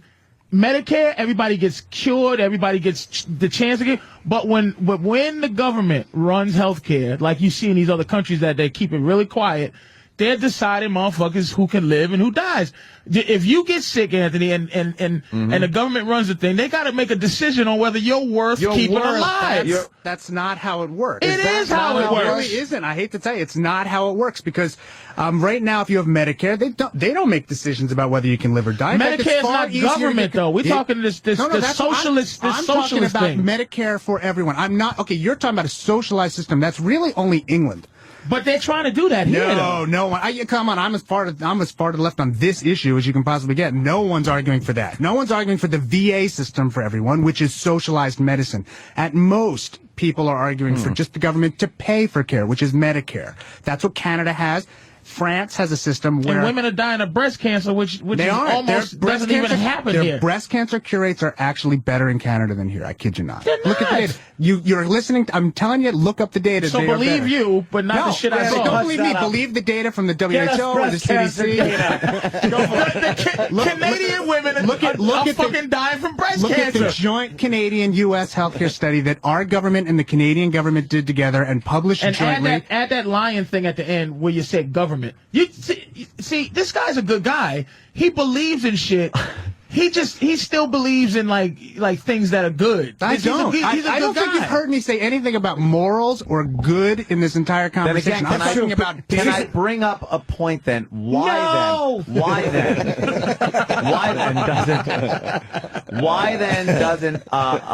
don't American women that are stricken with breast cancer go to Canada to get cured if it's so much better up there? It's actually I mean, we're talking about a percentage always point about or two. breasts And also, with you? here's the problem is that one, Why people in the United breast States with you because pussy cancer is fucking depressing. That's also rare. Sorry. All right, let him answer that. Women in the United States can't go to Canada for care because you'd have to pay out of pocket. They can't afford that.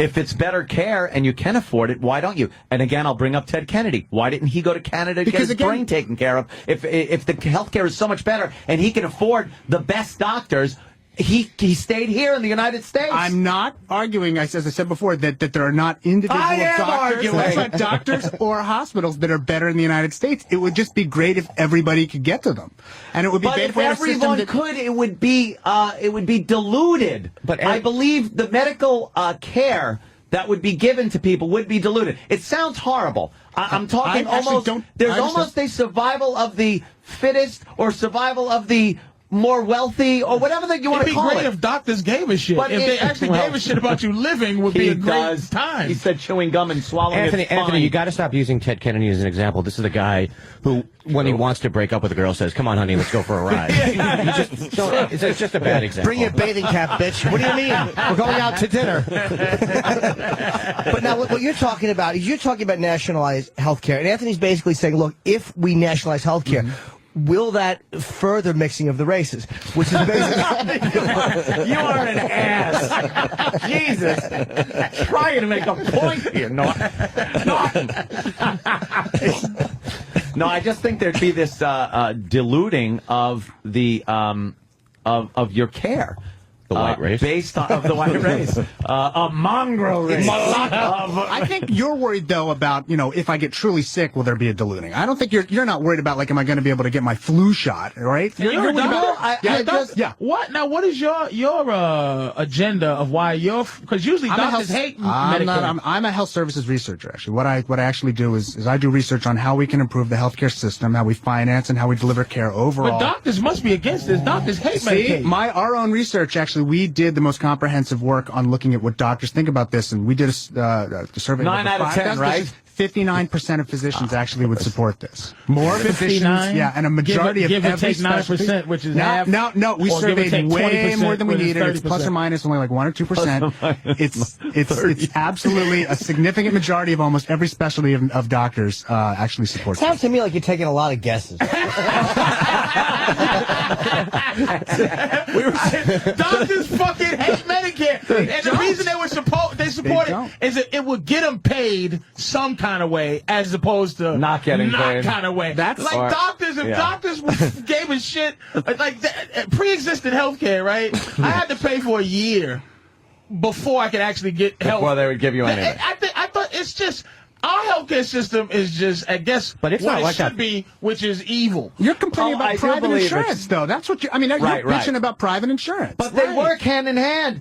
Private insurance and healthcare work hand in hand. That's what we're looking at right here. We're looking at giving people what people that have private insurance have, which is healthcare. Right. Healthcare. Right. But white people don't need insurance until they're 89, 90 We don't years have to guess. Medicare exists right now. They're getting good care. But again, 65 and over. That's the worst. It's why I don't understand this part of your argument. They're the most expensive group in the United States. And that's who's going to get killed at the end of the day. That's who they're trying to get rid of. Are useless old people. I'm telling you. You walk into the doctor's office and they hire someone who just go, boo, and hopefully you exactly. They're trying to get rid of old people, man. They're really not. It's There's no research you did on that one. You're right. I've done no research to see if they're getting rid of old people. Absolutely. I concede the point. He's the angel of death. Walking around in the old age home with a pillow. Let me actually ask Archangel Gabriel.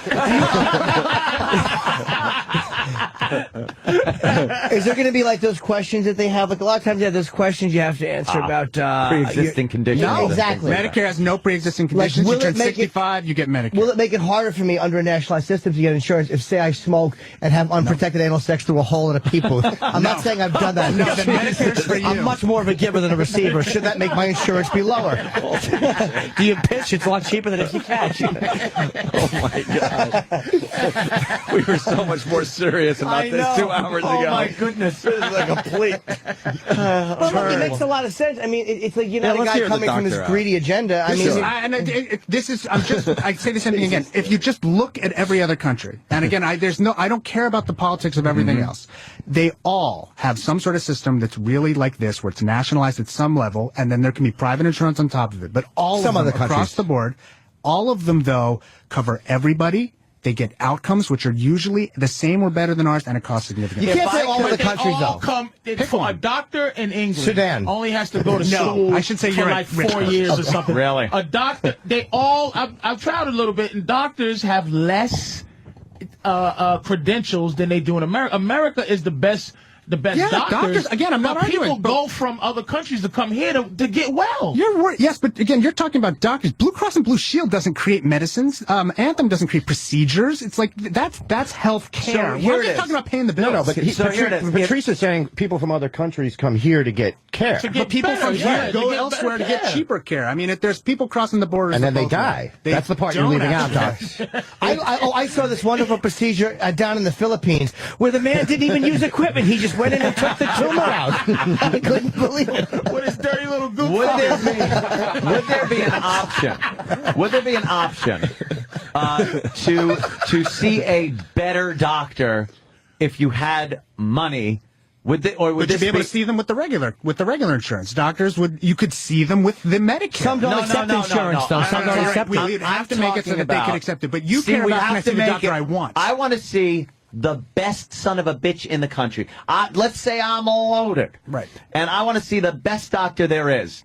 That, to me, that whole thing of competition, of being better than the next doctor, of being able to charge more because you are better, kind of fosters people doing a better job, I believe, than just across the board. We all make the same money for every procedure. This doctor does the same procedure as this one. This doctor, not quite as good as this guy. But they both get paid the same amount? Then what's his incentive? First of all, there's lots of different ways to compensate doctors. I mean, doctors right now, even working under Medicare, can make different amounts of money. You could work for a hospital that says, we want to have the best doctor. They pay their physicians much more, and then they collect the Medicare rates and they send it through. You can still come up with ways to incentivize people. It's not all I'm going to be paid a set amount by the government. That's not how Medicare But if it's functions. cheaper, I'm thinking this way. All right, I no longer have to pay a huge premium every month to my insurance company. Am I going to get the same quality of care under a free government-run program? It's not free. Nobody ever said the word free. All right. Nothing is free. All right. How is it paid for? It has to be paid through. I mean, Medicare right now is paid through Medicare taxes. If we want to keep paying the same amount of health care we're paying right now, we would have to take the money that's going to premiums and everything to private insurance companies, which really is only about a third of the money out there right now. So the government's now, already paying for 2/3 of care. What would you think? Do you think I'd pay more in taxes or less in premium? Premium. You personally, Yeah. maybe one of the very few that it depends how they set up the tax structure. Again, I know this is right in my but fucking back 99.99. pocket But again, I don't want to need to make an income tax. There are other ways that we could come up with some sort of tax what the structure. semantics is. Call it up the ass Give me tax. my money, motherfucker tax. It's one of those things where Punch I'm in your tired. fucking face tax. I'm really tired of this. How about if they only did specific, like say they only taxed Melba Toast, which I have many times written. There are ways to do it through a VAT or other ways where they could come up with a different tax. But for the vast majority of people, there's very little way that any kind of increased tax could come up to be what the cost of insurance is. Then you're talking, here we go. Now you're talking socialism. Why is that socialism? Because when the wealthy have to pay for the poor. But we've got that right now. No, we don't. You in don't that think that the income sense tax happens right now? I mean, come on. Your income, you pay more tax than anybody else. You know what it is, though? I'm getting something for it. And this is why I want my income taxes. I love Northern State Parkway right now. Okay. Oh, it's smooth as silk. They repaved it. I love it. That would not change. You're still, right now you're paying for welfare, what I don't you're paying for pay, Medicaid. Tell me, I'm not happy. No, but that existed 10 years ago. Was it socialism They're then? socialist programs. They're social programs. They're social programs. Okay, if you define that as socialism, then we've been socialist forever. But since time out of mind. We have pockets of socialism with various programs, but for health care. Medicare socialism. Of course. So then you're out there. But then if you believe Medicare socialists, we're already there. No, we're not Medicare quite there. socialist. Oh, it could be so much worse. Oh, I don't disagree with you, but so much worse. Wouldn't be that much worse than Medicare. Now I am paying. What gives me the incentive to achieve the American dream of a little bit of luck, some skill, and making something of myself? The same incentive you have right now. Yeah, that's true. Be vilified. The same incentive you have right now. To be vilified. To be What are you gonna? What's the option? Stay poor, and so you don't have to pay more taxes. You know something? Why the fuck am I going 60-40 with the government now?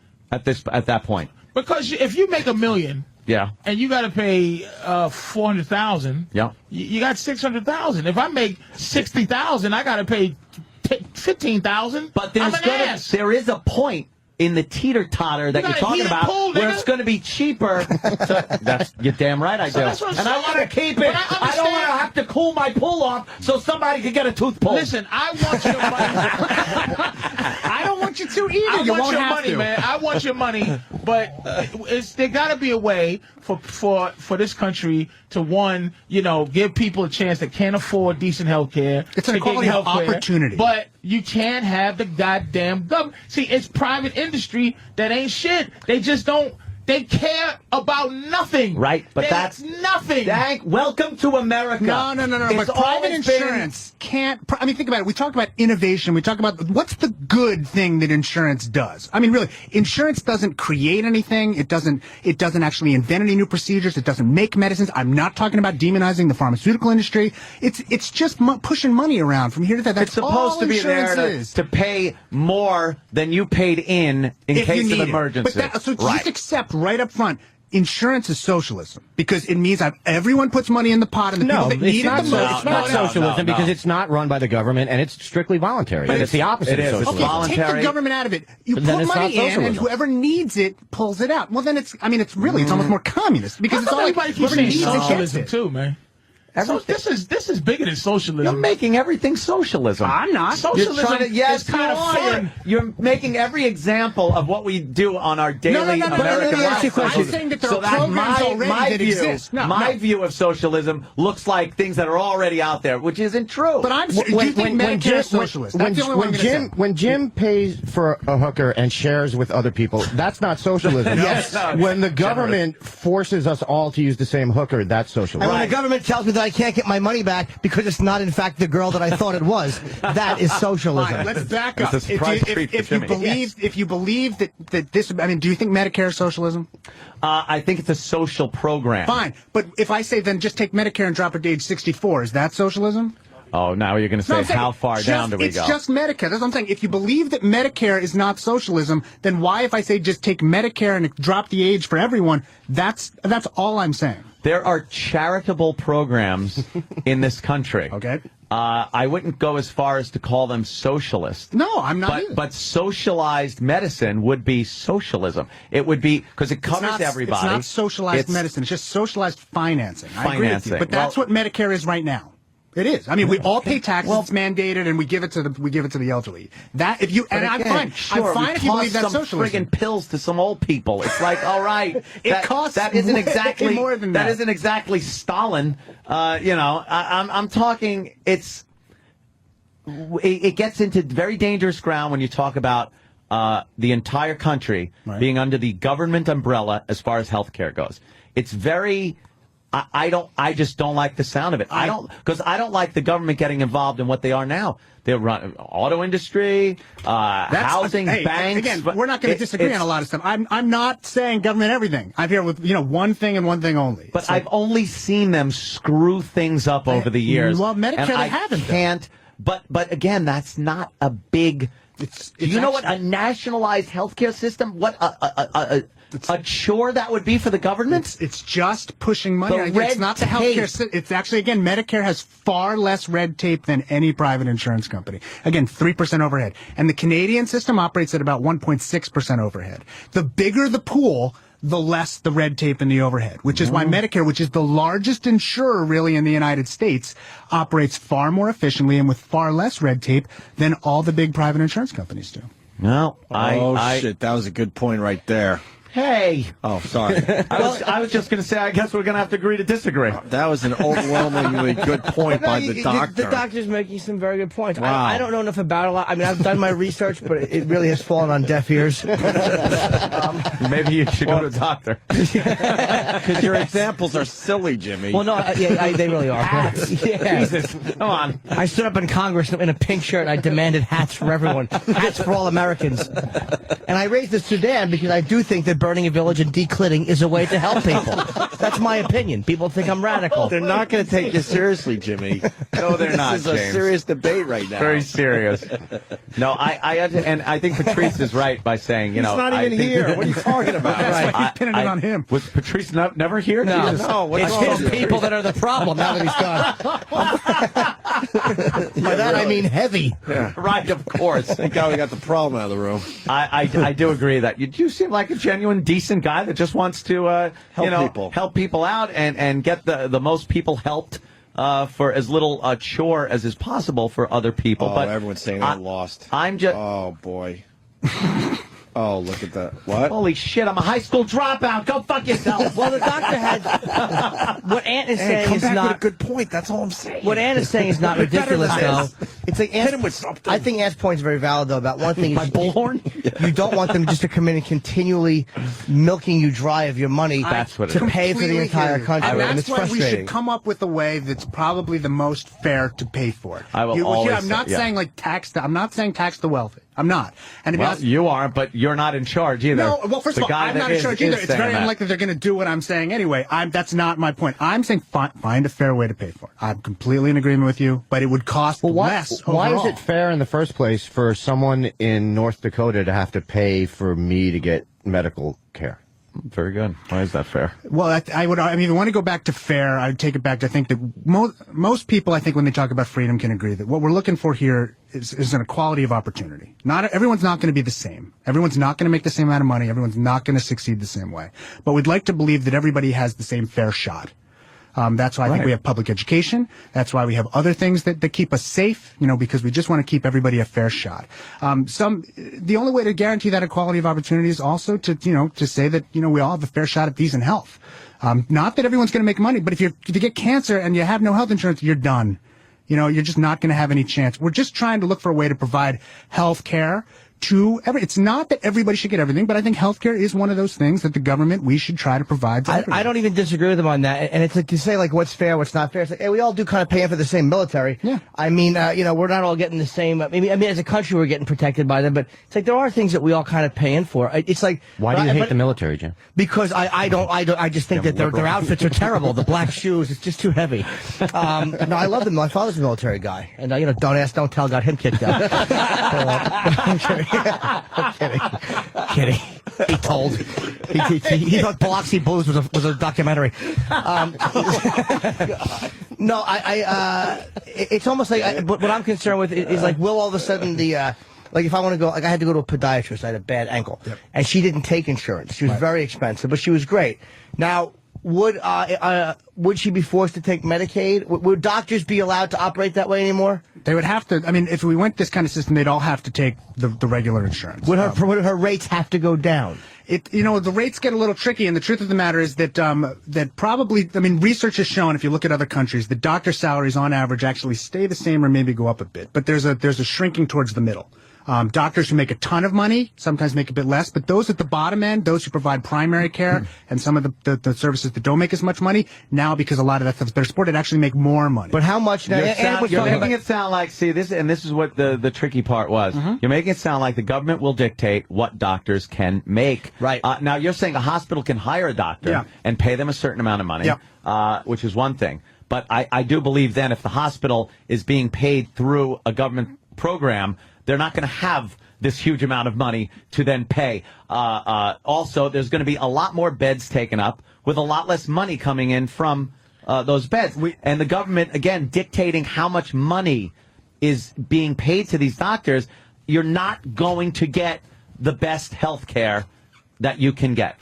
I think some of the points you bring up are valid, and you have to be concerned about that. But then we have to come up with a payment system, which right now we pay for quantity of care. The more things you do, the more you get reimbursed. It's a crappy way to pay for health care. So we need to perhaps pay for better incentives to try to get people to have better outcomes or to do the right thing as opposed to doing more things. Most people will agree to that. And so we'd have to come up with systems to reward in payment structures the better doctors to get them paid more. Why can't we do that? What is the way to do that where the doctors, because again, don't we have that now? They do make that much money. No, absolutely not. Believe me, your doctor, there's no graph of where doctor's quality and doctor's salary match. That does not happen. Oh, I wouldn't. You know something? Probably there are some crappy doctors that make more money than very good doctors. But there's no relation. There's really no relation. There isn't a friggin' wizard heart surgeon guy that is just amazing that can walk into a hospital and they go, holy shit, this guy, hire him. Because he's probably paid by a hospital, like I said before, like a set amount. It has nothing to do with the reimbursement. Yes, but again, like I said, the hospitals themselves are going to make their money based on a government check that they are sent for caring. And it's not going to be as much money. Why? Because the patients that go in there aren't going to be these upper class patients that are paying for Dr. Wonderful. But they're paying I'm saying, in other words, we know how much money is spent in the healthcare system. Let's just agree to spend that much money. Are you saying the money's going to go vanishing into thin air? It's still going to go to the doctor. A hospital in Beverly Hills. Okay. It's going to have the same quality of care as one in the South Bronx. That's not true. No, well, under your idea. No. Why Everyone can is have that? Because there'll be different quality doctors. There'll be different quality hospitals. What's I'm not the running the incentive? hospitals. What's the incentive to go somewhere else? I know you're not running the hospitals. I'm saying as a business, the hospitals are not going to be able to afford high grade, like those miracle doctors. Yeah, I hate to tell you, but the hospitals right now that probably are noted as like the best hospitals are not the hospitals that make the most money. Because a lot of them are affiliated with academic institutions. A lot of them are university settings. A lot of them are not for profit. But there are hospitals that have better survival rates than other hospitals. That has nothing to do also with how much money they're making. Without how much money they're making. I'm not saying that they don't have. Lots of people have different reasons for wanting to work at those institutions. People don't go to work at Harvard or some other well institution because they're going to get paid more often. A lot of times it's the notoriety and because of everything else that comes with it. How about Cedars-Sinai, like a hospital like that? They are pretty notorious. Like they probably do better than King's. What is it, King's Community or King's Medical?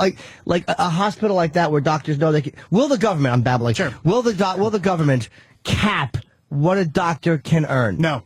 Okay, so they won't say that hospital which is being does not happen under Medicare. That will not happen. Okay, so because Anthony was saying that if the hospital's getting Medicaid money or Medicare money, they may not be in a position to pay, say, Surgeon X. That's just it. Because they can't do it. Technically, what you're saying is they're not going to be able to cap it, but the circumstance itself is going to be that the hospital is going to be forced to cap because they're getting... Well, let's be honest, there's a cap now. There's only so much money doctors can make. It's not an unlimited pool. I can't go out and be like, give me $10 million. No one, it just doesn't happen. Of course, there's a cap because you know how much you can get paid by this insurance, you know how much the overhead is. It's a business like anything else. Yeah, exactly, you know how much it is. But it's a business. But I'm saying, so fund it so that the amount of money going into the system is exactly the same as it is now. If the same amount of money is going into the system and the same doctors are practicing, the same money's available for income. But it's getting divvied up. No, it's getting divvied up by the patients, but still going to the same number of doctors splitting up the same amount of money. How much, let me ask you a question, how much would malpractice insurance change if it was being run by the government? Well, malpractice insurance, there's two reasons malpractice insurance would change. First is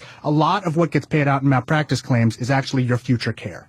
Maybe it accounts for about half of claims. You know, there's always the big case of punitive damages, but most cases are like, I'm going to need care for the rest of my life. This is what it costs. You owe it to me.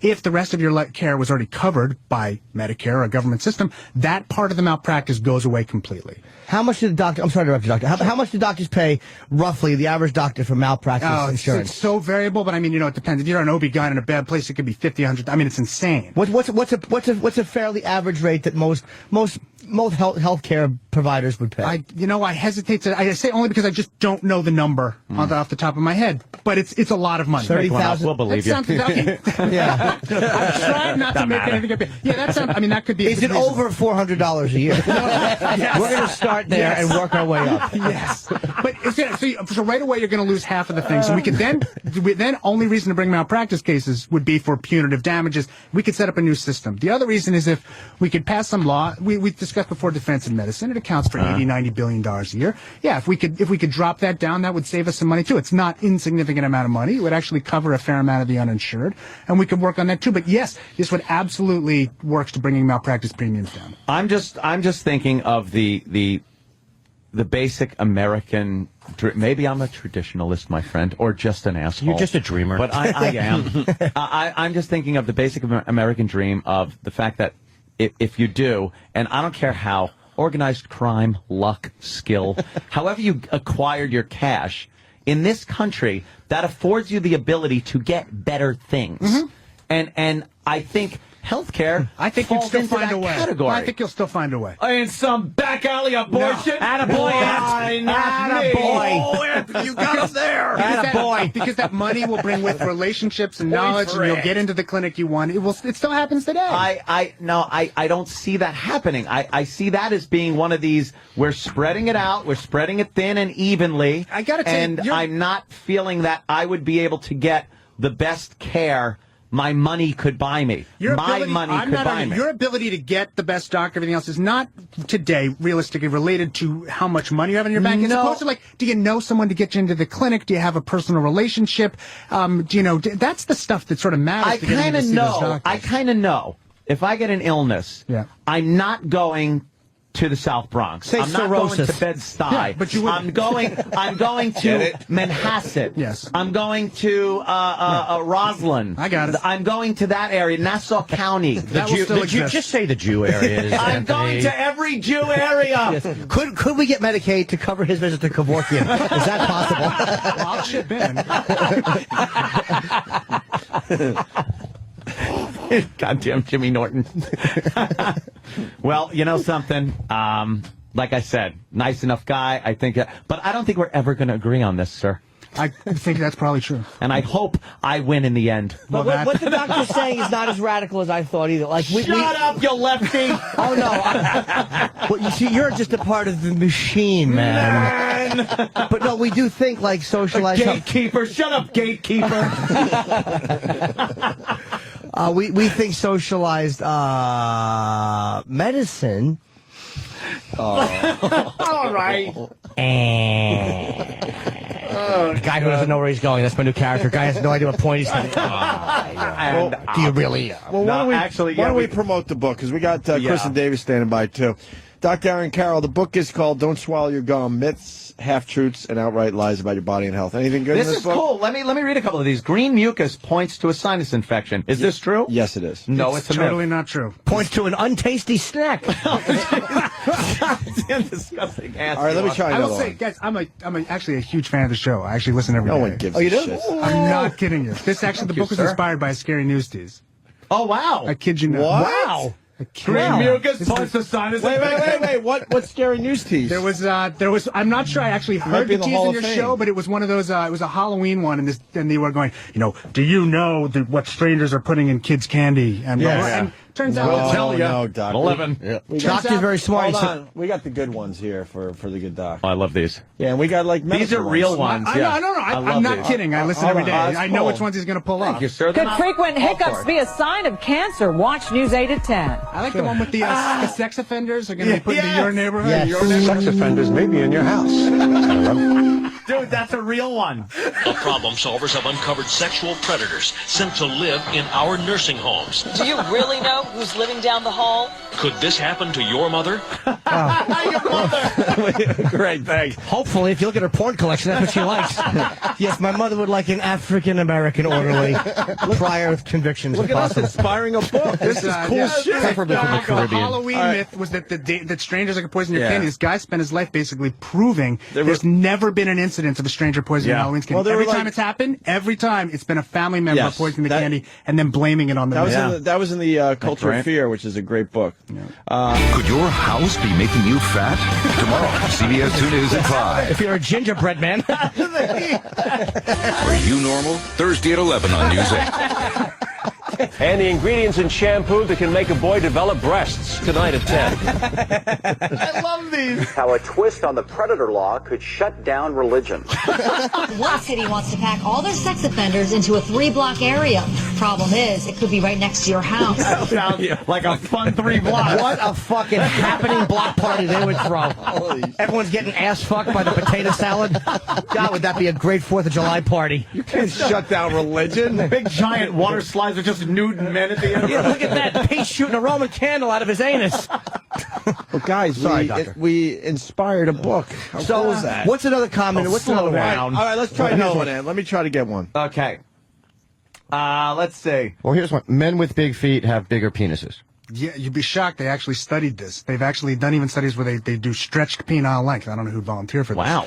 So they actually measure the feet, measure the penis. Tons of people. There's no relationship whatsoever. Not, because I got a nice sized hog, and I only got 9.5. I'll say you do. Thank you, Jimmy. I appreciate it. Oh boy, and I actually have You short, do okay fat yourself, feet. brother. Thank you. All right.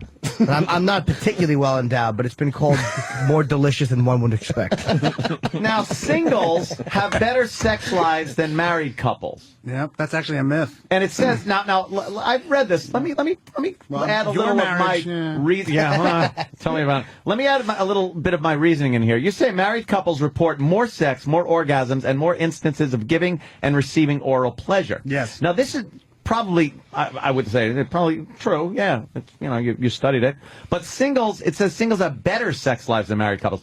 More does not necessarily mean better. I think this is more sex, orgasms, and oral pleasures with the same rag you've been with for years. Do you know how special it is when a brand new girl touches your wee-wee? Oh, I don't care how many times it's done. It's that quality. I'm coming, you dumb bitch. Roll over and shut up. Exactly. Where do you live, Doctor? Indianapolis. No, you don't. Wow, okay. Yeah, I know, but believe me, I have trouble believing it too. You go to 500? I've never been. Been living there 6 years, and we still haven't gotten down there. Well, I hear it's a big shindig. Do you have anything else to say, Mr. Wanking? Yes, I'm a loyal Colts fan. Thank you. That was an Injustice for All reference. Very topical. It's like us, though. We don't go to the Empire Doctor, State you say Building. you It's right should, down you should the street. You say you should poop at least 6 times a day. That can't be right. No. Where are we at with the That's pooping? a typo in your copy Really? there. I do 3 a day. Is that good? Oh my God, that's quite a bit actually. Yes. You're very good. That's healthy? 3 That's or fine. fewer It's, stools per week is diagnosed as chronic constipation. The idea though is that everybody panics that they got to be going every day, and if they don't go every day, somehow something's wrong. How many a week? Every day is pretty good, 3 but a if you week is skip a probably day. is fine. But actually, you can certainly do more than that as long as you know. I go every day actually, and I would say at least 4 a week make the bowl. The other 3, well, I should have planned better. You know how it is. Now, when the government's running healthcare, will they be keeping track of how many times a day? Yeah, because they won't be involved in that kind of stuff. They're Taking not running the samples. They'll be healthcare. bagging up your logs. Will there be cameras in the toilets? Well, if I have my way. You can only hope. He also says that milk doesn't make you phlegmy. Doesn't. They've they've done It does, Doctor. It does. They've done It does. double-blinded studies where they give people, they don't know what they're getting, and it makes no difference. It also makes no difference in the particles. It's in your head thing. Maybe not for blind people. If I drank milk, I guarantee I start going. People will say that if I give you 2 different substances and I don't tell you what they are, most people can't tell which one. Jimmy, stop drinking out of a mule. Maybe it's not milk. Oh. Yes, exactly. So what is it that makes me clear my throat a lot? Like that? I didn't actually get that. I don't give oral sex to men, so no, I don't quite get that. Why don't you explain? All right. Jimmy's sitting up. So, what is it about that? Because it's like, and it drives me, and forgive my language, Yeah, but but I would say bonkers. it could be like postnasal drip. I do have that, but I had Maybe sinus it's surgery. It's better since then. Well, I mean, but is it still like, are you still having postnasal drip? I don't know. Do they have it and everything? Probably, Jimmy, if you're still having He's going problems. to charge you if you're. No, I'm a pediatrician. I'm not going to charge him for this. Oh. Hey, Doc, so why should we read this? Yeah, well. Why should we read this book? I think that, you're going to find that there's a lot of stuff that people have told you is true, and it's just absolutely not That true. is actually cool. I like great the is this? idea. Yeah. You can't get pregnant using the pull-out method. That's a myth. Of course Yes, you can, of course right? you can. Yes, that one is one of those. Where it's What? like, God, yeah. Ixnay. Sorry. How about this is the best method? This is the best method. Leave it in and give them a wrong last name. Doc, you shouldn't have that in your book. I'm pretty sure it's not. You really shouldn't have that in your book. Kind of violates the bro code, doesn't But it? it does. Yeah, a little bit. But it does prove that we inspired you to write the book. Yes. Now that's fantastic. This looks phenomenal, this book, actually. Flying on a plane is dangerous for your unborn baby. Is that actually a myth? It's not. It's totally a myth. And the people, the worry is sort of that people always used to worry What about. if the plane What if it crashes? What if Air France? That's dangerous Clunking to heads down. everyone, including your unborn baby. But it's not dangerous in terms of the air or anything else. Did we get a mention in your book? You didn't, and I apologize. Most for that. fucking people give us a mention in their book, Doc. I should have now that I look back. Opie's so embarrassing to be around when we have Why? guests like this. Because you ask, you give comments and questions that I cringe at because you say in the book. You say wanna what be we're in all a book. thinking. You have the You don't wanna audacity be in to the say book, what I and want to you- say. And you weren't curious to know? Of course I want to be in You the like book. seeing your name in print just like I do. Where's our Not fucking usually. names? It's in the I'll tell paper. you what, we'll And go my- to the next printing I'm if I can dopey. get it in there, if they can let me change the acknowledgments. I'll stick it in. We're not even in the acknowledgments? That's what I want. Get out! The average person swallows 8 spiders a year. Not true. That's a myth. How many spiders does the average person swallow a year? Probably 0. Okay, good. Doc, I've spent millions for no reason buying spider nets for my mouth to protect me. Boo. You kind of hurt all our feelings. We really wanted to be in the book, and we inspired the writing of this book. Could you at least apologize for us not being in the book? I do apologize. All right, thank you.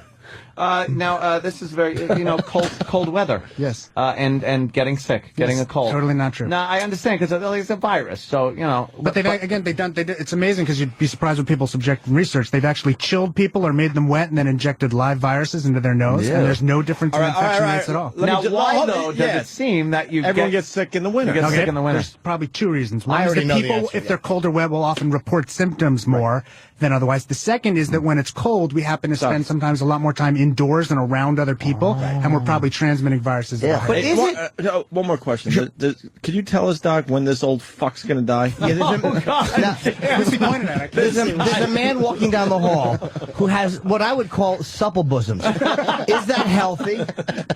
Probably not. Should he move to Canada if he has a problem? Are you saw him now, Doc? He laughed. Yeah. He actually laughed. See, he is a fan of the show. So I was just testing him. I miss Little Nicky. I'm very upset. I know, Little Nicky's great. Although he's starting to not look like Little Nicky anymore. He's changed his whole look. Very slowly morphing into some other character. Oh, but getting colds. Do you get? I always think you get more colds in the winter because your body is trying to heat you, and the things that would normally fight infection are heating you. That's a myth? No, that's a myth. Part of the reason is that viruses are seasonal, so a lot of the viruses that will cause colds happen to be in higher levels, sometimes in the winter months. That's all it is? Yeah, it has nothing to do with the weather whatsoever. And is it true that you never get the same strain of cold twice? You would never get the same exact virus twice. Right. Because, you build up an immunity. It's like snowflakes. There are some viruses you can't, you build an immunity, but you don't ever kick. Like, you get chickenpox, that virus is always in your body. Yeah, that's how people get zoster, or stuff like that. Really? Shingles. Shingles. That's what shingles. It's reactivation. That's what Nixon had. I think a Jew gave it to me. Anti-Semite. But you get virus, you get immune to it. So you what kind of doctor are you? Like, what did you? I'm a pediatrician, but again, I I spend most of my time actually doing research. So I'm at what's called a health services research. So now, as a pediatrician, do you have probably a hell of an immune system? Because kids just come in coughing in your face all day. You probably never get sick. You'd think. I seem to get every virus. Oh, do you really? I don't know what that is. Swine flu. It's probably actually. I really don't practice that much. I I don't see patients that often. Our good friend Andy Levy here was very ill, and he believes it was a swine flu. And let me ask you a question: Are they not diagnosing the swine flu as the swine flu to keep stats down? Go, Doc. No, because the truth of the matter is that the swine people got so freaked out by the swine flu. Influenza every year, just regular old influenza, is far more dangerous than the swine flu. It was killing a lot more people. Way more people, exactly. Way more people infected. Way more people dying. Are you every belittling week. my swine flu? I'm not. I'm just saying the reason I'm tracking it is Are you saying that he was looking for sympathy when he was running around oinking? The doctor told me the doctor told me I had swine flu. I believe you. I didn't just. I don't think you do. I totally believe you. Oh, things get rather heated here in the morning. Yes, they do. It gets kind of crazy. Where's Kristen Davis? I want to get her in and see what she's got on. Get her I'm here. fairly sexually attracted to her. Let's get rid of this board and get Kristen in. I happen to like this doctor very much. I did the Colbert You Report did last good? night. How was that? That was a lot of fun. He's a fun guy. He really is. And, boy, he's really right-wing, though, so you guys must have really had a hard time with each other. He really was yelling at me quite a bit. Yeah, I bet. I'm sure he meant it, too. Yeah. The book is doing called... any more press? What are you doing? I was here doing Dr. Oz for the book right before I came in here. Is that your publicist or your wife? That's my wife. Oh, she's lovely. Hello. You're a doctor as well, too, right? No. No. The book is called Don't Swallow Your Gum. It actually looks really good. Here's what I like about it, and I mean this in a good way. It's a small book. You read this on the toilet. It's like, dude, there's nothing better than taking your one dump a day. It rules. I used to read encyclopedias on the toilet. They were so uncomfortable. 30 volumes on my lap, my little numb legs. This is fantastic, though. Jimmy, can I see his book? No, because you're going to hurt it, and I wouldn't do that. I'm taking Dr. Aaron Carroll. Where's my copy? I want mine in my what? bag. No, I so want. Hey, can I see your copy? You know, how we put it away. What? I give a copy. Would you sign my book? Oh, you got an doctor? extra copy? Great. Do we have to wait? Do we have to get this girl in here? Not this girl, Kristen. Yeah, we got to take a quick break. All right, let's take a break. I'm going to pay. I don't want a signature because if they find it in my house, they'll probably take my guns away. See, we don't have a problem with guns. He's more teasing, of course. He's just healthcare. I think he's more like you than you realize. I know. He's probably more libertarian on other things. Yeah. Holla, I hear right? you. Yep. All right there, Doc. More like Anthony, huh? Did you also try to get Marvel Comics to make Mein Kampf into a superhero? No, I'm still trying. What do you mean try? All right, big break. Andy Levy's here from Red Eye. Thank you, Doc. And the good doctor, Aaron Carroll. Don't swallow your gum. Pick it up. Sounds like Looks a good fun. read for real. It really does, man. And it's just like fucking everything you think about with medicine is answered in here, I think. If you pick up food within 5 seconds of hitting the floor, it's safe. Do people actually believe that? It's a 5 second rule. Yeah, it's 5 second rule. It's totally not true. God damn it. All that time I dropped my gum in the stable. Do you know, one time I dropped my chewing gum under a urinal and I got it right up off the floor. Can I ask the good doctor something? Sure. I ate gum off my shoe literally 10 days ago. Yeah. And then I had explosive diarrhea. I was shooting water. Are they connected? that could be related. Yeah, I wouldn't doubt it. What did I get, you think? Whatever was probably on the bathroom floor that was on the bottom of your shoe. No, this was the dirty streets of Manhattan. It could also be the 6 enemas you gave yourself. That's just fetish stuff. So that wasn't a good idea to do that? Yeah. No. Nothing that would be lasting? No, it probably went right. If you had explosive diarrhea and you're done, you're fine. Oh, my God. It was inevitable that you guys would cheat on me with another doctor. Ha ha ha. Doctor Good who? debate. Great show. Doctor who? Dr. Steve. Call him Dr. who. Dr. Steve is very upset we cheated on him. Well, you know what? Dr. Steve should fucking come up here and start doing some great radio instead of fucking stand there barefoot in a vat of grapes. Making the stupid wine. Trying to make undrinkable beverages. This guy gave us a bag each of drugs. Did you do that, Dr. Steve? That is true, Dr. Steve. My dick would honestly be atrophied if it wasn't for Dr. Steve. Thank God for Dr. Steve. We have bed sores. Oh my God, my penis is firm and young feeling thanks to Dr. Steve. Oh my God. Oh, so he gives you the pills. Yo, you bet he does. Well, Aaron Carroll gave us the pills too, and I really appreciate all the different colored pills you gave us today. My pleasure. Yes, that's great. Dr. Nicopolis here. Really? Fresh back to the fucking Graceland tour. All right, yeah, we should take a break, and then we'll bring in Kristen Davis. Yep. All right. Very cool. Oh, no. We'll just leave. Okay, cool. What if we sneak out? All right. I want to talk. You go first. We need Andy Levy to talk a little more. He got up early and all. Yes, you did. All right, we'll figure it all out. Thank you, Doc. Opie and Anthony, Jim Norton. Yes. Andy Levy, who's part of the Red Eye team. Yes, 5 nights a week on Fox News. Yeah, we have Greg in there a lot as well. Yes, and now we do. we're going to start getting Andy in here, hopefully on a regular basis. Andy, you promoting anything else? Me? Yeah. Not a goddamn thing. All right, good. Look at these tits then. She's lovely. Kristen Davis, everyone. Oh, hi. God Here damn. she is. You look. It's nice to meet you. What did she do? Kiss me on the cheek. Yes. Wow, you look much better this time around. Jesus, what a backhanded compliment that is. That was a front-handed insult, actually. You look way better. I don't know what it is. Did you go on vacation? What happened? No, I mean, you caught me at a time. It was a very tough time in my life. I didn't know I looked that bad before, but thanks. No, you look Maybe good. I just dressed up for all you guys. Yeah, I in can't here. believe Anthony said that. I think you're beautiful. You look very good. I'm a good boy. You have very nice, I'm a good cop. nice legs, if I may. Thank you. That's exactly what you look at, right? Between the two. Are you wearing underwear? No. Yeah, Really? I don't think so. Yeah, the guys were saying you weren't wearing any. I didn't notice that. We had a doctor in here could have taken a look at that. It was a pediatrician, so. You're not wearing any I don't think, yeah. No, I never wear underwear. Great so- size difference in what I you stopped like 10 years ago, and now I find them uncomfortable. I agree. Really? It just You don't wear any underwear yet? I do wear underwear, but I find them uncomfortable. I like discomfort. There you go. Yes. You stopped wearing underwear like 10 years ago. 10 years, yeah. Wow. Really? Do you ever just show your hiney? You never nervous about wearing something that short? Yeah. It's not short. All right. Oh, wow. Your legs just... No, it's not I mean, that bad. it's short when you sit. No, it's not that bad. It's short when you sit. Or when you get out of a car or you do a cartwheel or She something. smells really good. Yes, she does. God in damn. this I was room, going to come here more fucking often. You skunk guys would are being smell so good. nice. Wow. Jimmy farts. Anything smells good in this room. Yeah. Can I talk you into doing some sit-ups, like while I look from this angle? Oh, you hold our feet? Yes, I'm as a gentleman. Old school, hold the feet while the other person does the fucking crunches. So, Kristen, you're in this this month's edition of Penthouse, an article. It's called "The Bull," and then in parentheses, "Shit Market," the bullshit market. So you were the Manhattan Madam, And what is this article about in Penthouse? It's about Wall Street misappropriated spending, the antics of the guys spending the money, doing cocaine, spending corporate money, taking it out of people's pockets. Still doing coke? Jesus Christ. It's huge. Come on, whoever didn't move on to heroin's a pussy. Why is it? Or at least meth. Yeah, go to meth, something. Coke is so 80s. Why is your article only 2.5 pages? Yeah, I don't know. Why did you get your picture? My picture's not in there, and I think I'm kind of cute. Damn. Because they were making fun of us, obviously. They picked the worst picture ever taken of us. I don't know. There's quite page 51. Plenty of really bad ones to choose from. What was the name of your agency, your escort agency? Wicked Models. Wicked Models. And you said one of the people you name is, you named Bernie Madoff as one of the guys? That's correct. Was he frequent? How much money was he spending? He was a body rub client, so he wasn't on the high end. $20 billion spent in hookers. Yes, I've taken everyone's money, and now they're going to come find me. Body rub. What's a body rub? Rub and tug.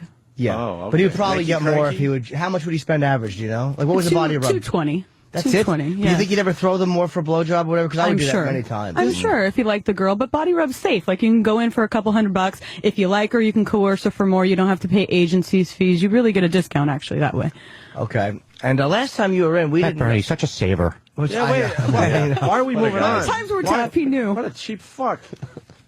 Yeah, for all that money. Yeah, his office was 2 doors down from my location. Did you know him? No, I didn't personally know him. Didn't I? I'm sorry. Go ahead. All the offshore, all the body rub calls were handled offshore. Offshore, which means? I had an offshore call Fire center. Island. Okay. Uruguay, As far as that can go. Staten Island. Yes, Staten Island. Oh, wait, that's interesting, too. So what? That kept it safe for you? They're calling somewhere else? It was cheaper. I mean, I was paying these girls in New York 10% of the gross of a call, so if it's $1,000, they got $100. Oh, you and your socialized prostitution.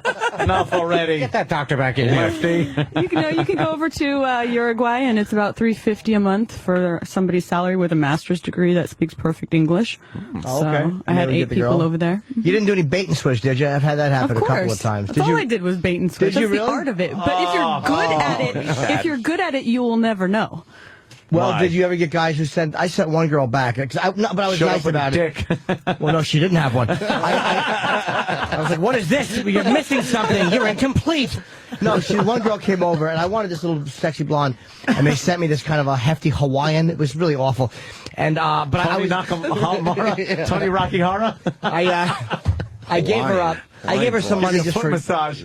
I gave her money just for a cab, but then I showed her online, I'm like, this is the girl I called. And then she's like, yeah, they do. That's like, she knew that they kind of tried to fuck me out of it. Yeah. Well, I mean, there's an art to bait and switch. If you're going to bait and switch, she better resemble the Gouging photo. their You know, eyes if out it's a at the brunette door. with long hair and you see panties and heels from the back, you don't know what her face You know looks like. something? Let me tell you something.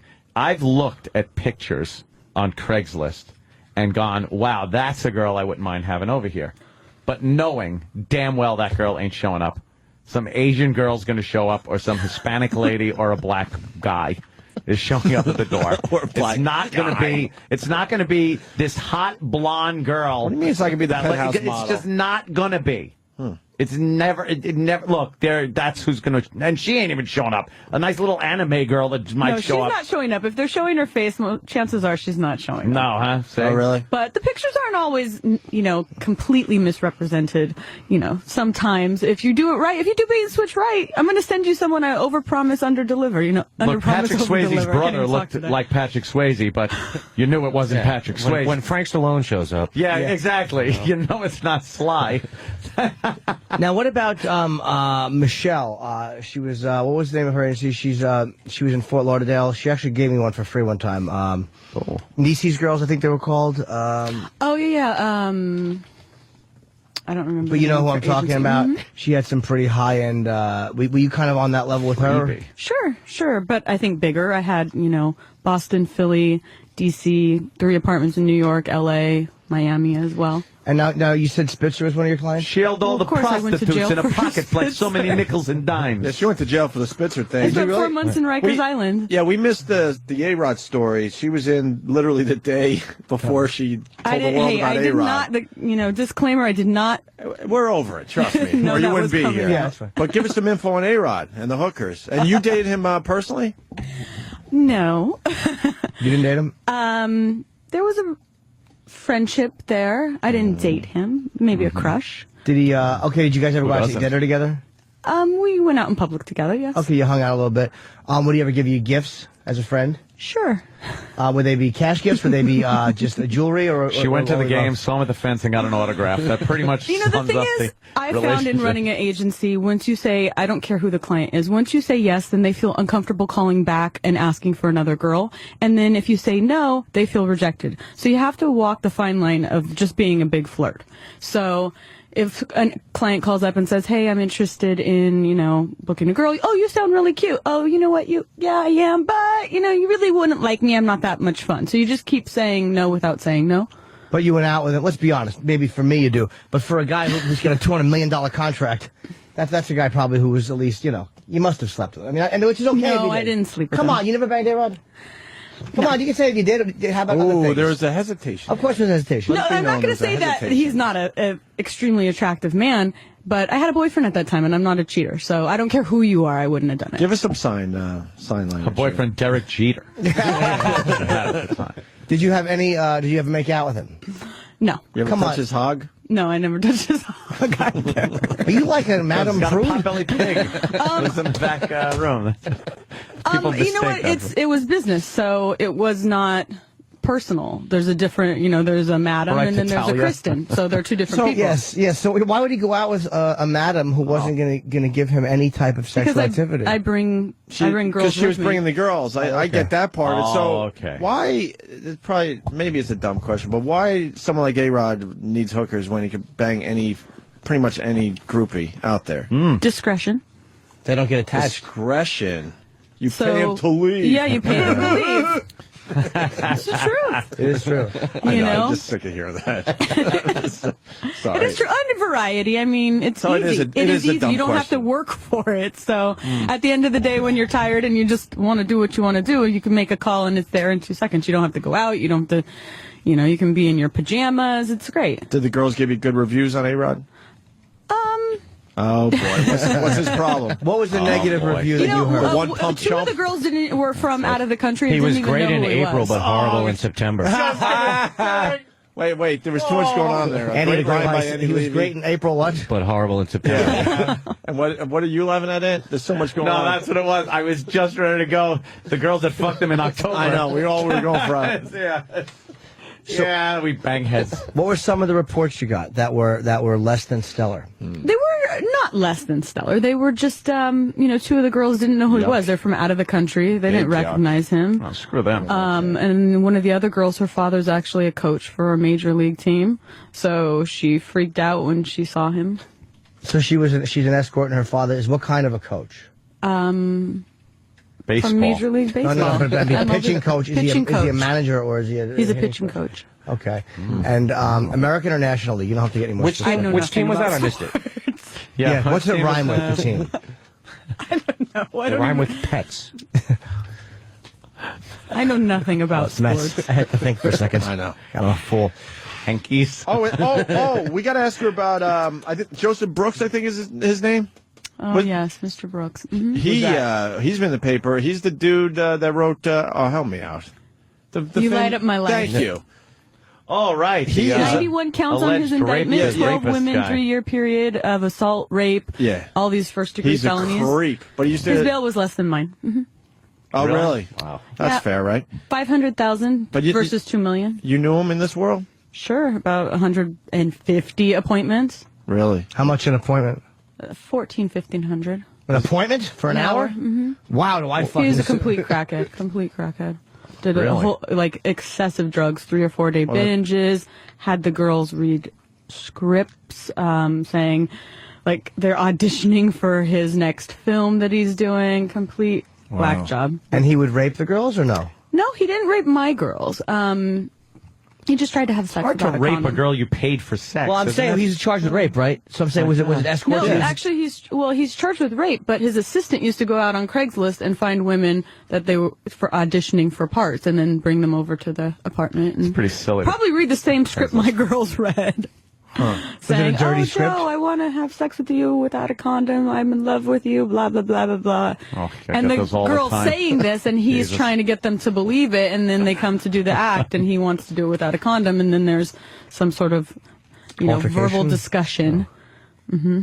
And they usually call me, or, depends on the level of girl that I send him. If it's a really hot girl, he doesn't want her to leave, so he's not going to pull any BS. How did he have so much money? Was it from that one song? You light up my life. One song! Jesus. One song that was played 8 billion times. The song was made into a movie. Debbie Boone? Who was it? Barbara Streisand? Yeah, No? Debbie Boone. Debbie Boone. All right. Boone's daughter. Debbie Boone. I wonder if he got her. And he was just a real creep, obviously. Real creep. Now, we don't know where to go with this Governor X. We're hearing things about a governor. Yeah, so am I. Governor X. What are you hearing? There's a governor. Another governor. Not Elliot Spitzer. Not the governor. And we know not McGreevy. No, we definitely know that. Definitely not David Patterson. Patterson. She is saying... He went down on your toilet bowl cover. She is saying there's another governor, ladies and gentlemen. Really? Now, what did this other governor enjoy engaging in? Can't really talk about that. Why not? Not even what he liked? Why can't you tell me what you're not saying his name? Why can't you tell me what he likes? Blowjobs, sex, I think. But also a little, let's say, entertainment. Going out actually for drinks with the girls. It was a whole night sort of affair. To pay for that. Yeah, I don't understand it. But how would he go out with them in public? Money, fuck me. As a governor, how would he get away with going out with them in public and not being spotted? He had a friend with him. Okay, so he would bring a friend. Mm-hmm. His friend would book the appointments for him, and then they did the bait and switch on me. His friend was President X. His friend's actually yeah. And his wife is Secretary of X. Right, former President X. Yes, former President X. So why are you uncomfortable with the governor, talking about the governor without... Well, the last governor fallout put me in Rikers for 4 months and seized all of my assets and then put me in about another $300,000 of debt. So how did that happen? Because you got arrested for it, right? Yes. But you've also kind of done your time for it, haven't you, for being a madam? Yes, I have done my time. So how can they prosecute you again for it? I don't know. They can prosecute whomever they want for whatever they want. They can create something, is what I found. So this governor's still in office? Still in office. What's your favorite baseball team? Chicago Cubs. Chicago governor. Is the governor? I know. Is the governor? Yes, Chicago governor. I will say it's not Arnold. How's that? Well, that's cool. We got 49 to go. All right, we're doing good. But I have to defend my home state. You know how it goes. Is it? Okay, can we get a region of the country? Yeah, it's a Democrat Republican. East. Yeah, are you going to be identifying this guy tomorrow after you're off our show? No, I'm not identifying this guy at all, although I hear that there are some, nice blog postings and comments on the Huffington Post. Is it east? Is it northeast or southeast? Just east. It's northeast. Let's be honest with each other here. Yeah, you're not naming the guy? No, there's a lot of stuff going on, though, a lot of interesting conversation about it. Let's just say this. Have you seen anything that was written anywhere that did peg him accurately? Yes. Okay. Do you have a pencil? I have a pen. Are we doing Sudoku? I need a pencil. We're doing Sudoku? Yeah, thank you. See, I just needed a pencil. You could do like Hangman. That's not a pencil. That's a pen. Oh! That's all I needed. I'm fine now. Oh! You wanted to do the crossword puzzle. You're so vain. Yeah, I know. And I spelled it wrong. Do you have an eraser? Doesn't mean anything. Yeah. So for how long did this particular governor, whoever it is, use your service? About a year and a half. And how many times would you say that he? Holy shit. How many times would you say he engaged in prostitution? Probably 10 or so. 10 or so, and how much a pop? 1,500? How to say this without saying this? It was obviously 1,500 is New York rate, so outside of New York, rates vary. What are the rates? Let me ask you a question. The rates in New York are about 1,500. What are the rates in New Jersey? It's about 700-800. What are the rates in Pennsylvania? Not the same. About 700-800. Mm-hmm. This gentleman paid in coal and steel. So it kind of goes, okay, so it kind of, right. So it kind of goes out like when you get to the smaller states, and as you go north, say to Connecticut, would it stay the? I'm going on Wikipedia. It's so usually right around the $700. So maybe. Okay, so this guy got about 10 times he used your service, and he just pretty much liked straight sex. Was there anything weird? I'm sure you got some kind of reports on him. More of the reports were about the bait and switch. You think the appointment's with one person, and then all of a sudden you get baited and switched, and you have to wonder why. So you do a little investigating, find out. Oh, okay, this is. Well, how did you find out who the person was? Did you? Because obviously he wouldn't give his real name, would he? Yeah, actually he did. I mean, you're out in public, so obviously, people will come up to him and shake his hand, talk to him and that sort of level. So usually some girls are so dumb that, they just don't put two and two together. But luckily I managed at least once to send him someone who figured out what the deal was. Now, so basically she was out with this governor who had a friend with him, and it made it look like it was the friend's date. The friend, yes. The friend would book everything, initially meet the girl, and then bait and switch later on. And then like the governor would take her upstairs for an hour, or would he spend the night? A couple of hours. Okay. Would he do it in his home state or other states? Home state. Oh, gotta like the balls on the governor. Yeah, that's pretty good. All right. So you think he's feeling the heat that maybe he's been named a little bit here and there? Although not here, of course. There's a legal disclaimer. Not here. Well, it's the truth. I mean, we don't know. I would love to know. I would say who he was if I thought I knew who he was. I just don't know. Yeah. Yeah, I mean, it doesn't come as a shock, right? I mean, look at Spitzer. He was frequenting services in his home state. Yeah. That's true, but he wasn't really going out. Was he going out in public with them? Where's that pencil? Was he a nice guy? Who? Which one? The Governor X. Governor X was very nice. Yeah. Which is why one of the reasons why I'm sort of keeping quiet is because I don't feel like Spitzer obviously needed to be out. He's a big hypocrite. The girls that were sent over, did they ever steal her heart? It's a fair question. I mean, Happen. Maybe if hey, look, if he would, no, but you know what? If he would steal her heart, she may leave the business, and I think it's good that he didn't. Yes, exactly. Sure. Yeah, because you don't want a relationship. No, all of a sudden, you don't need some guy just acting like a pirate taking these fucking chicks out of your business. Enough, right? Aren't most governors married? So what are they really going to do? Yeah, I know. You're right. Married. Yeah. And then you got a nice little filly on the side like that. Three. No problem there. Without a fucking doubt, man. Yeah, I hear you. I think we're about done there. You bet we are. We are running out of show, aren't we? Oh boy. Kristen, we got you in late, unfortunately. We're literally running out of show here. Are you going to be in the new movie? We didn't ask you that yet. What movie? What movie? Sex and the City. You're Kristen Davis. No, I'm sure she's very put off by that, actually. Yeah, I'm sure. I'm very put off by that. Can you, the ex-con? All right, so is this governor going to get busted? Is this governor going to get busted, do you think? Is it going to come out that he was doing this? Just now. I think it needs to be addressed. I think there are some blog comments that, I'm hearing some rumors about people really putting two and two together, about the girl even being named, potentially coming out. So how did his name start getting mentioned even? I haven't read anything. I've heard that this guy has been named. How did he start getting named? People posting speculation on like the Huffington Post comments. There's like 100, 250 comments, and people are saying, I think it's so-and-so, I think it's so-and-so. And now news reporters are, picking that up and looking into backgrounds. And I mean, people in your home state know your proclivities. They really know what you're about. They're just waiting for the opportunity for someone else to name you. That way they can jump all over the story without any legal liability. So I'm sure people are just waiting for this Annie to come forward. Okay. Here you go. Did the relationship ever get a little rocky?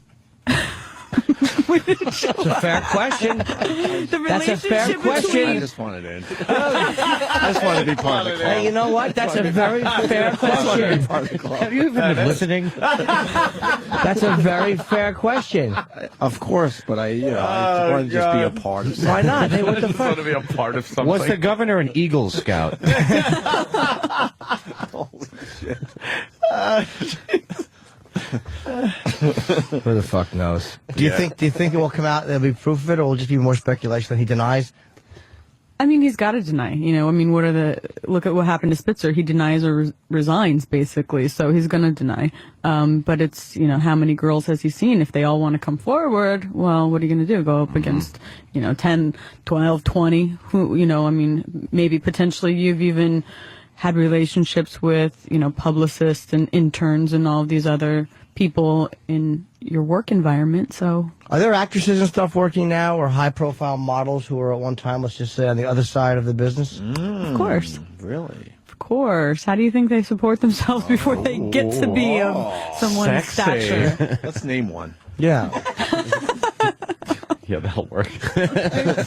What state is she from? It's gotta. Even, you know what? I even had girls working for me. I won't be specific because I obviously want to protect them, but that were in like soap opera stars, and they still.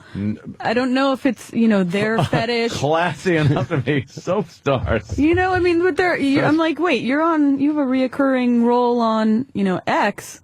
What are you doing? Talking to me. X of our X. Some of them, I think they are looking for some. The X and the X. Now, how much would the soap star get? Is she a soap star fucking, or is she before she was a soap star?